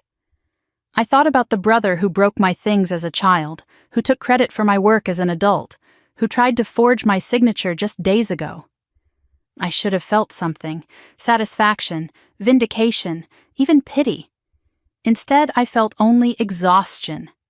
I was tired of Brandon, tired of the drama, tired of caring about people who had never cared about me. "Stay safe," I texted Lily back. "Let me know if you need anything." That was all I had left to give. My mother called on January 5th. I saw her name on my phone and almost let it ring. But something made me answer. Curiosity, perhaps. Or the need for closure. She was sobbing, barely coherent. "Harper, please, you have to help us. Everything is falling apart. Your father is destroyed. Brandon is missing. The company." She could not finish the sentence. I listened without interrupting. I let her cry, let her beg, let her plead. I did not offer comfort. I did not apologize. Then her tone shifted, grief becoming anger.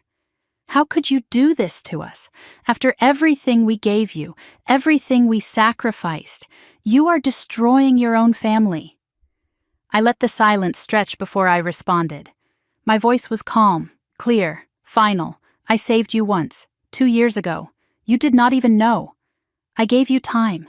You used that time to hurt me more. I am not destroying this family. I am just not holding it up anymore. The weight was always yours to carry. I am just done carrying it for you. You were always ungrateful, she started. Goodbye, Mom. I hung up. First time I had ever ended a call with my mother. My hands were steady. I waited for the guilt to arrive. The familiar wave that always followed any act of self-preservation with my family. It did not come. What came instead was relief. I had said what needed to be said.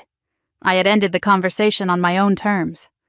For the first time in my life, I did not feel the need to call back and apologize for having boundaries. That same morning, I had visited Catherine Walsh's office.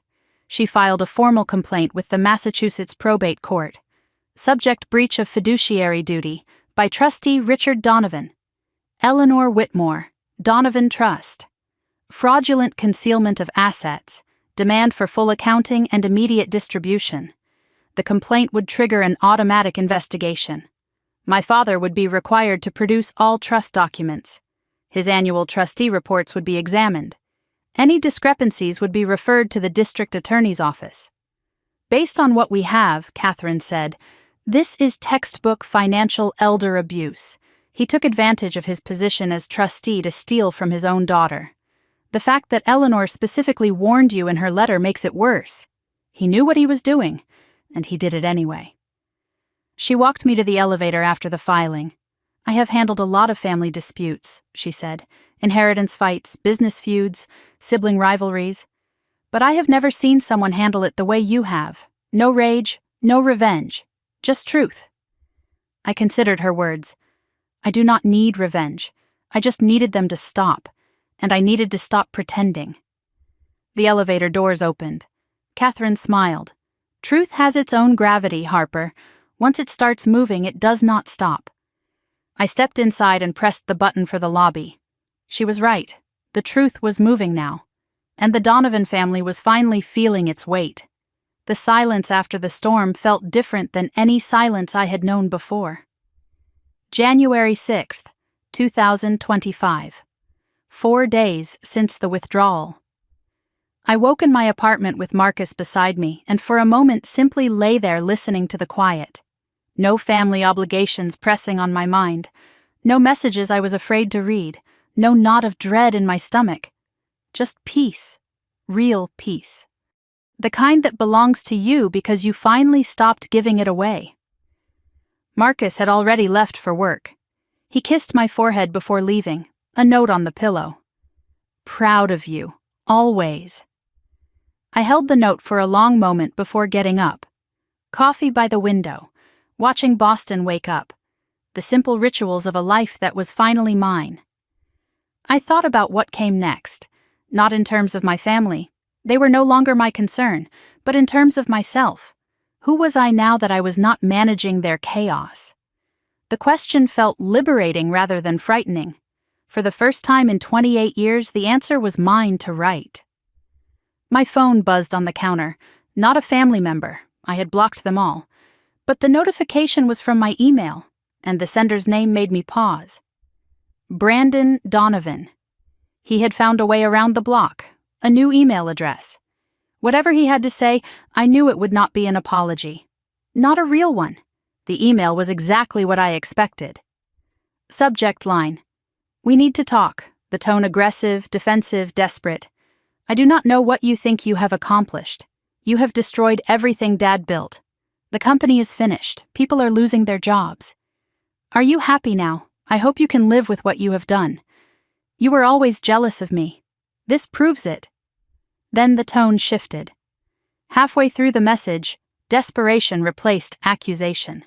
Look, maybe we can work something out. I am in trouble. Real trouble. The people I owe money to are not patient. If you could just loan me something to get them off my back. We are still family, Harper. That has to mean something. I read it twice. The audacity was almost impressive. He insulted me, blamed me, then asked for money. in the same email. I noticed the timestamp, 3:47 in the morning. He had written it in the middle of the night. Probably drunk, probably terrified. The gambling creditors were not the kind of people who sent polite reminders. For a moment I felt something like pity. Then I remembered the forged signature attempt, the years of mockery, the Christmas party smirk. The pity faded. I archived the email without responding and made more coffee. Lily and I met for coffee 2 days later. A quiet cafe in Back Bay. First time we had seen each other in person since she came to my office. She looked different, lighter somehow. Still scared, but also relieved. Like someone who had finally set down a weight she had been carrying alone. "I filed for divorce yesterday," she said, cited emotional abuse in the documentation. "My lawyer advised me to file while Brandon is distracted. She had been staying with a friend while things settled. She could not go back to that house, not after everything. I did not expect to befriend my brother's wife, but trauma creates strange bonds. We had both survived the Donovan family. That shared survival mattered." "I never thanked you properly," Lily said, "for answering when I called. You did not have to listen. You did not have to help. You helped me first. The screenshots, the warnings." She smiled. "I guess we saved each other." She told me her plans. Moving back to California where her family lived, starting over somewhere the Donovan name meant nothing. "That sounds healthy," I said. "It sounds terrifying." But good terrifying. Before we parted, she said something that stayed with me. "You know, I used to think you were cold, the way they talked about you, selfish, ungrateful, difficult." She paused. "Now I realize they described you that way because you had boundaries, and boundaries terrified them." I thought about that for a long time after she left. Boundaries terrified them. Maybe that was the truest thing anyone had ever said about the Donovan family. My mother's letter arrived on January 10th, physical mail, thick envelope, her familiar looping handwriting on the front. I recognized it instantly and felt my chest tighten, not with fear, with annoyance. They had chosen the one form of communication that demanded time and emotional labor. I left the envelope on the counter for 2 days. On the third evening, I sat down and opened it. 7 pages. Handwritten. My mother's familiar voice winding through every paragraph. Emotional, exhausting, full of explanations that explained nothing. She missed me. She worried about me. Christmas was stressful and things got out of hand. My father did not mean what he said. He was overwhelmed and worried and misunderstood. The family was struggling and needed to come together. I should think about what really matters. We are your parents. We made sacrifices. We deserve understanding. 7 pages. Not once did she acknowledge what my father actually said. Not once did she recognize my years of financial support. Not once did she mention the trust fund theft. Not once did she take accountability for enabling Brandon. Not once did she say, "I am sorry for how we treated you." This was not an apology. It was a recruitment letter. She wanted me back in my role, the fixer, the buffer, the scapegoat. She wanted the family to come together so I could hold it together. Nothing had changed. Nothing ever would. I drafted 3 responses, each one explaining, defending, justifying. I deleted all of them. Instead, I chose silence. The letter went into a drawer, unanswered. My mother had written 7 pages without once asking how I was doing. 7 pages about the family's suffering, my father's stress, Brandon's troubles, but not a single question about my life, my feelings, my well-being. That told me everything I needed to know. I was not a daughter to them. I was a function, and functions did not need to be asked how they were. My father's email arrived on January 12th, sent through his lawyer's address. His attorney had advised him not to contact me directly, so he wrote through official channels, still trying to control the narrative even now. His message was brief, cold, entitled. "I hope you are satisfied with what you have done. The company I built from nothing is being sold for parts. The family name I spent 40 years protecting is destroyed. I do not know what I did to deserve a daughter like you. After everything I provided, the education, the opportunities, the support, you repay me with betrayal. I expect better from you. I always have. No apology, not a word of regret, not a hint of responsibility, just blame, entitlement, victimhood. He still believed he was owed something. I expect better from you. The sentence echoed in my mind. My whole life I had twisted myself into shapes trying to meet his expectations. And every time I succeeded, he moved the goalposts. Now I finally understood. His expectations were not a standard to meet. They were a weapon to control. I could never have been enough for him. Because enough was never the goal. Obedience was. I forwarded the email to Catherine, for the file. Then I archived it and closed my laptop. I felt nothing, not anger, not sadness, not even disappointment. I had expected nothing, and he had delivered exactly that. I visited my grandmother's grave on January 13th. Mount Auburn Cemetery in Cambridge. First time in years. I drove alone. I needed this moment to myself. The cemetery was quiet. Winter bare trees. Cold air that made my breath visible. I knew the path by heart, even after all this time. Eleanor Whitmore Donovan, beloved mother, grandmother, friend. She saw beauty where others saw none. I knelt in the cold grass and cleared snow from the headstone with my bare hands. I placed a small bouquet of white roses against the stone. Her favorites. I finally understand what you tried to tell me, I whispered. You saw what they were. You tried to protect me. I am sorry it took me so long to see it too. The trust, the letter, the warning. I have it all now. I am going to be okay, Grandma. I promise. I touched the locket at my throat. The one she gave me when I was 10 years old. This was my mother's. Now it is yours. It had never felt more meaningful than it did in that moment. As I stood to leave, a cardinal landed on a nearby branch. It watched me for a moment, head tilted, then sang 3 clear notes before flying away. Eleanor had loved cardinals. She used to say they carried messages from those who had passed on. I did not believe in signs, but standing there in the cold, watching the red bird disappear into the gray sky, I let myself believe, just for a moment, that my grandmother was still watching, still proud, still there. Marcus proposed on January 15th. He had made dinner, candles, soft music, my favorite meal. I noticed the extra effort the moment I walked in. The apartment felt different, charged with something. After dinner, he led me to the window. City lights spread below, snow falling gently. He took my hands and faced me. I have been waiting for the right moment. I kept saying after this and after that. But I realized there is never a perfect moment. There is just this one. Harper, you are the strongest person I know. Not because nothing hurts you. Because everything did, and you chose to heal anyway. I want to spend my life with someone who chooses. Not out of fear, but out of love. Will you marry me? I did not hesitate. Yes. The word came out clear and strong, no doubt hiding behind it. He slipped the ring onto my finger. Simple, elegant, perfect, not ostentatious. He knew me. Something shifted inside my chest, not the completion of something missing. I had never needed a ring or a man to make me whole, but the beginning of something chosen, a family I was building, not born into, a love I had earned, not begged for. I kissed him as the snow fell outside, and for the first time in my life, I understood what it meant to be seen, fully, completely, without conditions. This was what I had been searching for, not revenge, not vindication, just this.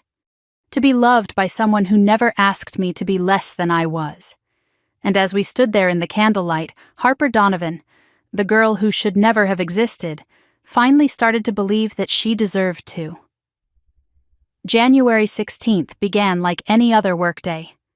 I arrived at Wellington Partners early, the way I always did, but something felt different the moment I walked through the doors. Colleagues glanced at me as I passed, not with suspicion, with something like anticipation. I noticed Patterson's door was open. His assistant caught my eye, smiled, and nodded toward the office. Patterson appeared in the doorway before I reached my desk. "Harper, my office, now." His tone was neutral, professional, but there was something in his eyes, a spark I had never seen before. The walk to his office felt like the longest 30 feet of my career. I thought about everything that had led to this moment. 6 years of work, countless late nights, quiet excellence in a field that rarely celebrated quiet anything. Whatever happened next, I had earned it. He closed the door behind me and gestured to the chair across from his desk. On the desk sat a single folder with my name on the tab. Beside it, a bottle of champagne. He had never offered me champagne before. My heart began to pound. Patterson sat across from me, not behind his desk. Equal seating, a deliberate choice. "Harper, the partners met last night. We have been watching you for years. Your work, your judgment, your integrity. What you have handled this past month with your family situation. Most people would have crumbled. You did not just survive it. You managed it with grace." He paused, letting the words settle. "The partnership committee has made a unanimous decision. We would like to offer you a position as partner. You would be the youngest partner in the firm's history, and the first woman to make partner before 30. I did not cry. Though I could have. I did not jump up and down, though I wanted to. I took a breath, steadied myself. I would be honored to accept. Patterson smiled and reached for the champagne. The cork popped with a sound like celebration. He poured 2 glasses and handed one to me. "To Harper Donovan, partner." We clinked glasses. The bubbles tasted like vindication. Word spread through the office within the hour. Colleagues stopped by my desk. Handshakes, congratulations. Some I barely knew. Some who had worked beside me for years. I realized I had built something here. Community, respect, a place that was mine. That evening I called Marcus from my car. My voice cracked for the first time all day as I told him the news. He was silent for a moment. Then he said, "I knew. I always knew." "How?" "Because you are you." The rest of the world just needed time to catch up. I drove home through the winter darkness, partner ringing in my ears, and thought about everyone who had ever told me I was not enough. I wished I could tell them. Then I realized I did not need to. I had told myself. That was the only audience that mattered. The trust fund settlement came through on January 22nd. Catherine Walsh called me into her office to sign the final documents. My father's lawyers had requested a settlement to avoid trial. They knew they could not win. The evidence was overwhelming. Richard would pay the full trust amount, plus interest and legal fees. Total $920,000. The terms were standard. He admitted no wrongdoing, but he had to sign documents acknowledging the trust existed. He had to provide full accounting of his actions as trustee.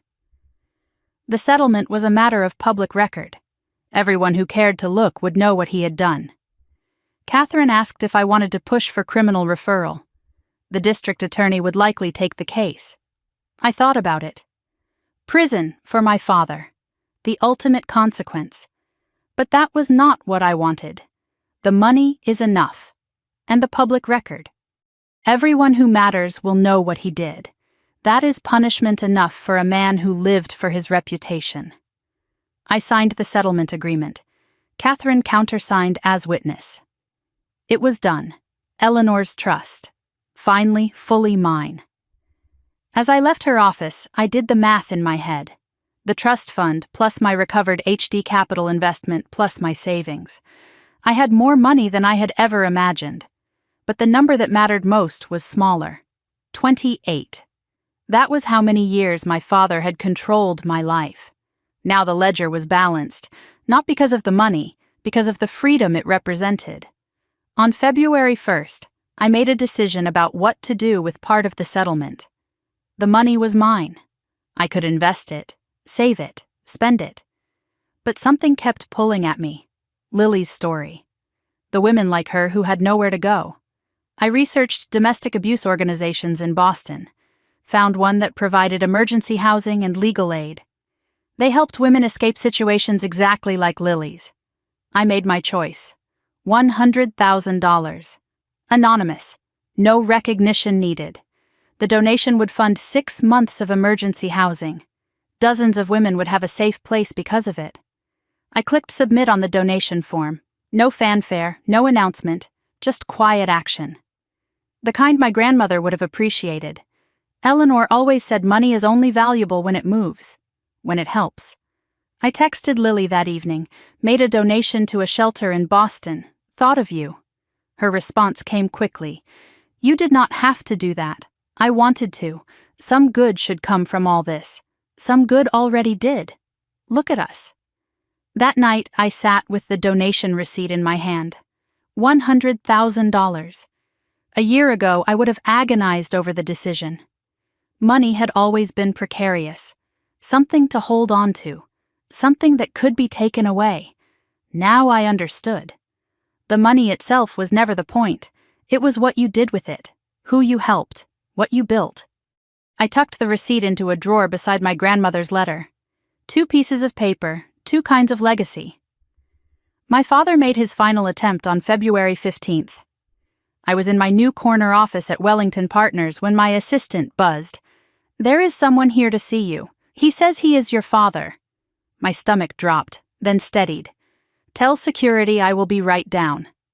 I did not invite him up. He did not deserve to see what I had built. The lobby confrontation was everything I expected. Richard Donovan stood near the reception desk looking older than he had at Christmas. Shrunken somehow. His suit was rumpled. His eyes were red-rimmed. Harper. Please, we need to talk. The company is gone. Sold. I have nothing left. Your mother moved to Florida. She could not take the shame. Brandon is in rehab. Court ordered after the creditors went to the police. I am alone. Do you understand? I have no one. He paused, something shifting in his expression. Maybe things went too far. Maybe I said things I should not have. But I am still your father. That has to mean something. I stood 6 feet away, close enough to see him, far enough to be safe. You told me I should never have existed. In front of 200 people, at Christmas. You stole my inheritance. You lied about my grandmother's trust for 7 years. You let Brandon try to forge my signature. And now you come here, to my workplace, asking for what? Forgiveness. A second chance. No. The word came out clear and final. I nodded to the security guard beside me. Please escort Mr. Donovan out. He is not welcome here. I turned and walked toward the elevator. I did not look back. The security guard was gentle but firm. I watched from the elevator bank as my father was guided toward the door. He looked back once, searching for my face. I met his eyes. Not with anger, not with satisfaction, with nothing, no reaction, no emotion. Just a woman who had finally stopped waiting for him to become the father he never was. The elevator doors closed, and Harper Donovan went back to work. The updates trickled in over the following weeks. Donovan Properties sold to a competitor for 40 cents on the dollar. Most employees retained by the new ownership. The Donovan name removed from the building within a week. My father received enough from the sale to pay his debts. Nothing more. Brandon completed his court-ordered rehab in New Hampshire. 90 days. Lily's divorce was finalized while he was inside. He did not contest anything. Too focused on survival. My mother settled in Naples, Florida. To be near friends, she claimed, but really to escape the whispers. Her book club, her church group, her social circle, all in Boston. All aware of what had happened. She was starting over at 62, alone and humiliated. My father moved into a small apartment outside the city. His country club membership was revoked. His golf buddies no longer returned calls.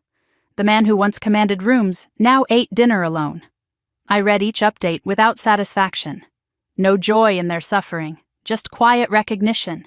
Consequences exist. They always did. I had simply stopped protecting my family from them. Lily sent me a photo from California in late February. Her new apartment, small but sunny, a succulent on the windowsill. Starting over, the caption read. I smiled at the screen. Some people escaped and rebuilt, others collapsed under their own weight. The difference was not luck, it was choices. Lily chose to leave, Brandon chose to lie. My father chose pride over love. And I had finally chosen myself. Wedding planning began in March. Marcus and I spread brochures and guest lists across our dining table. We had moved in together the month before, our apartment now, our life. The guest list was small, 50 people maximum. Marcus's parents and sister, my colleagues including Patterson. Lily flying in from California. Theodore Ashford representing my grandmother's memory. Friends who had become family over years of quiet loyalty, conspicuously absent. Richard, Judith, Brandon. Their chairs did not exist. They were never reserved. One evening as we finalized the seating chart, Marcus looked up with a curious expression. No regrets. About not inviting them. I thought about the question carefully. The empty chairs where my parents should have been. The family I was born into versus the family I was building. No, you do not invite people to your future who spent your past trying to erase you. Marcus nodded and reached across the table to squeeze my hand. The wedding was 4 weeks away, and Harper Donovan, soon to be Harper Chen, was ready to begin the rest of her life. The morning of my wedding arrived with cherry blossoms and silence. Late April, 2025. I opened my eyes in the bridal suite of a small garden estate outside Boston, sunlight filtering through gauze curtains, the air sweet with spring. For a moment I simply lay still, breathing, waiting for the familiar knot of anxiety that had accompanied every significant day of my life. The dread of expectations, the mental preparation for performance. But the knot did not come. There was only anticipation, only joy.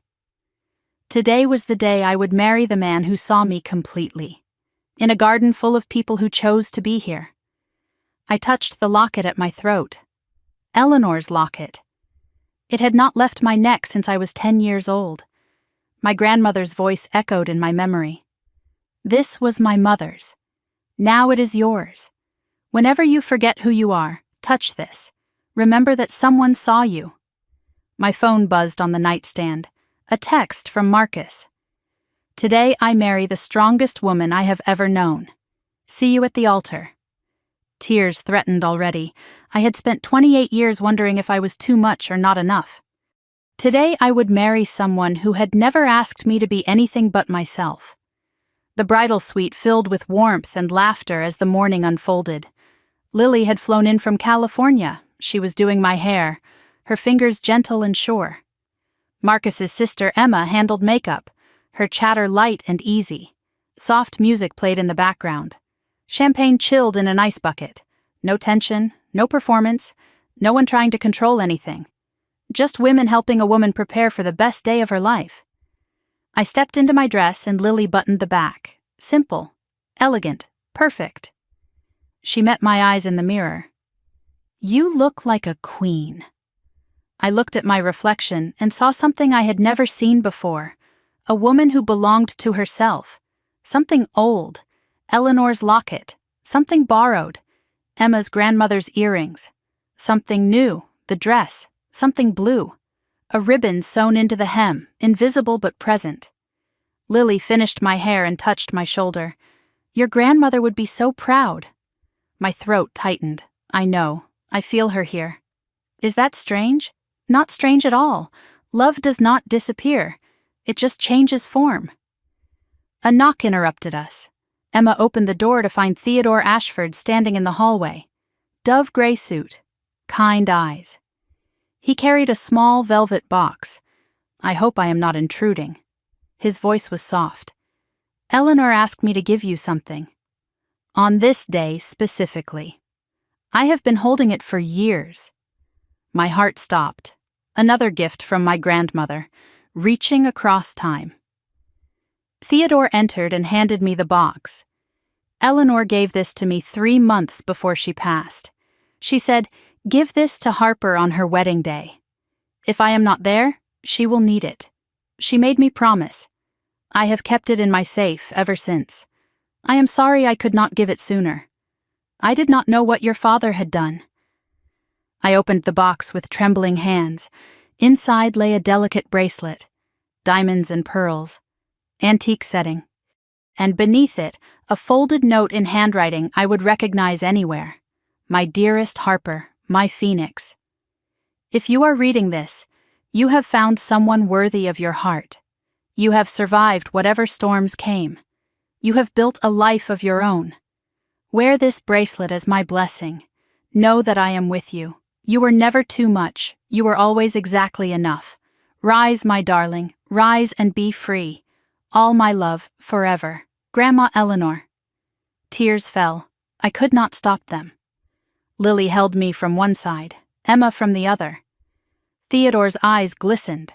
The room was full of love. Not performance, just love. I clasped the bracelet around my wrist. It fit perfectly, as if Eleanor had known exactly who her granddaughter would become. I looked at myself in the mirror. The dress, the locket, the bracelet, the woman staring back. For the first time in my life, I did not see the girl who was erased. I saw the woman who had risen. I was ready. The ceremony space took my breath away. White chairs arranged in gentle curves, cherry blossom petals drifting in the breeze. 50 guests seated and waiting. Marcus standing at the altar, eyes already glistening. No one gave me away. I gave myself. I walked alone, head high, steps steady. This was my choice, my moment, my life. I passed Patterson in the front row. He nodded, eyes proud. I passed Lily, who mouthed, "You have got this." I passed Theodore, who touched his heart. People who showed up when showing up was a choice. No Richard, no Judith, no Brandon. Their chairs did not exist. They were never reserved. I did not feel their absence as loss. I felt it as freedom. I reached Marcus. He took my hands. His eyes were full of tears, of love, of certainty. "You are here," he whispered. "I am here." The officiant began. A gentle breeze swept through the garden, carrying cherry blossom petals across the aisle. One landed on my shoulder, soft as a kiss. I thought of Eleanor, of cardinals and letters and gifts that crossed time. "I thought you are here. You made it. You are watching." Phoenix was never just a nickname, it was a prophecy. Marcus spoke his vows first. "Harper, I have watched you walk through fire this year. I have watched you lose everything you thought was family. And I have watched you rebuild yourself from the ashes. You taught me that strength is not about never falling. It is about choosing to rise. I promise to stand beside you, not in front of you, not behind you, but beside you. I promise to see you, fully, always, without conditions. I promise that you will never have to earn my love. It is already yours." Then it was my turn. "Marcus, I spent 28 years believing I was not enough. I believed that love had to be earned, that belonging had a price. You showed me I was wrong. You never asked me to shrink. You never asked me to perform. You simply stayed. When staying was the hardest choice, I promised to choose you, every day, consciously, completely. I promised to build a family with you where love is not a transaction. I promised to be the woman you already see, because you saw her before I did. We exchanged rings, simple bands, meaningful inscriptions. His read, "I see you."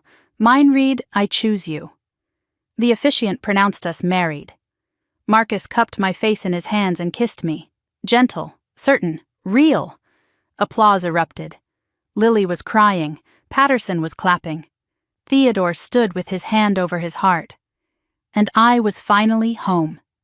Not because I had arrived somewhere new, but because I had finally stopped running from myself.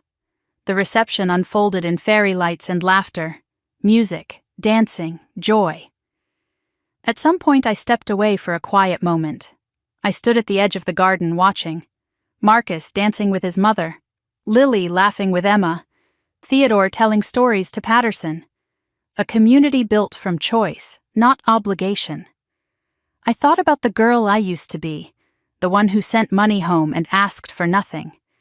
The one who attended parties where she was invisible, the one who believed she was a backup plan. That girl was gone, not erased, transformed. She had carried me to this moment. She deserved gratitude, not shame. The past was not forgotten, it was integrated, like a scar, visible, part of me, but no longer bleeding. I did not need to hide it. I did not need to display it. It simply existed, a map of where I had been. Marcus appeared beside me with 2 glasses of champagne. "Escaping your own wedding," he teased. Not escaping, just looking. At what? I gazed at the fairy lights, the dancing guests, the life I had built. At proof. Proof that the girl who should never have existed learned how to live.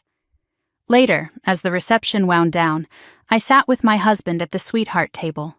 My husband. The words still felt new. I looked at him and felt peace.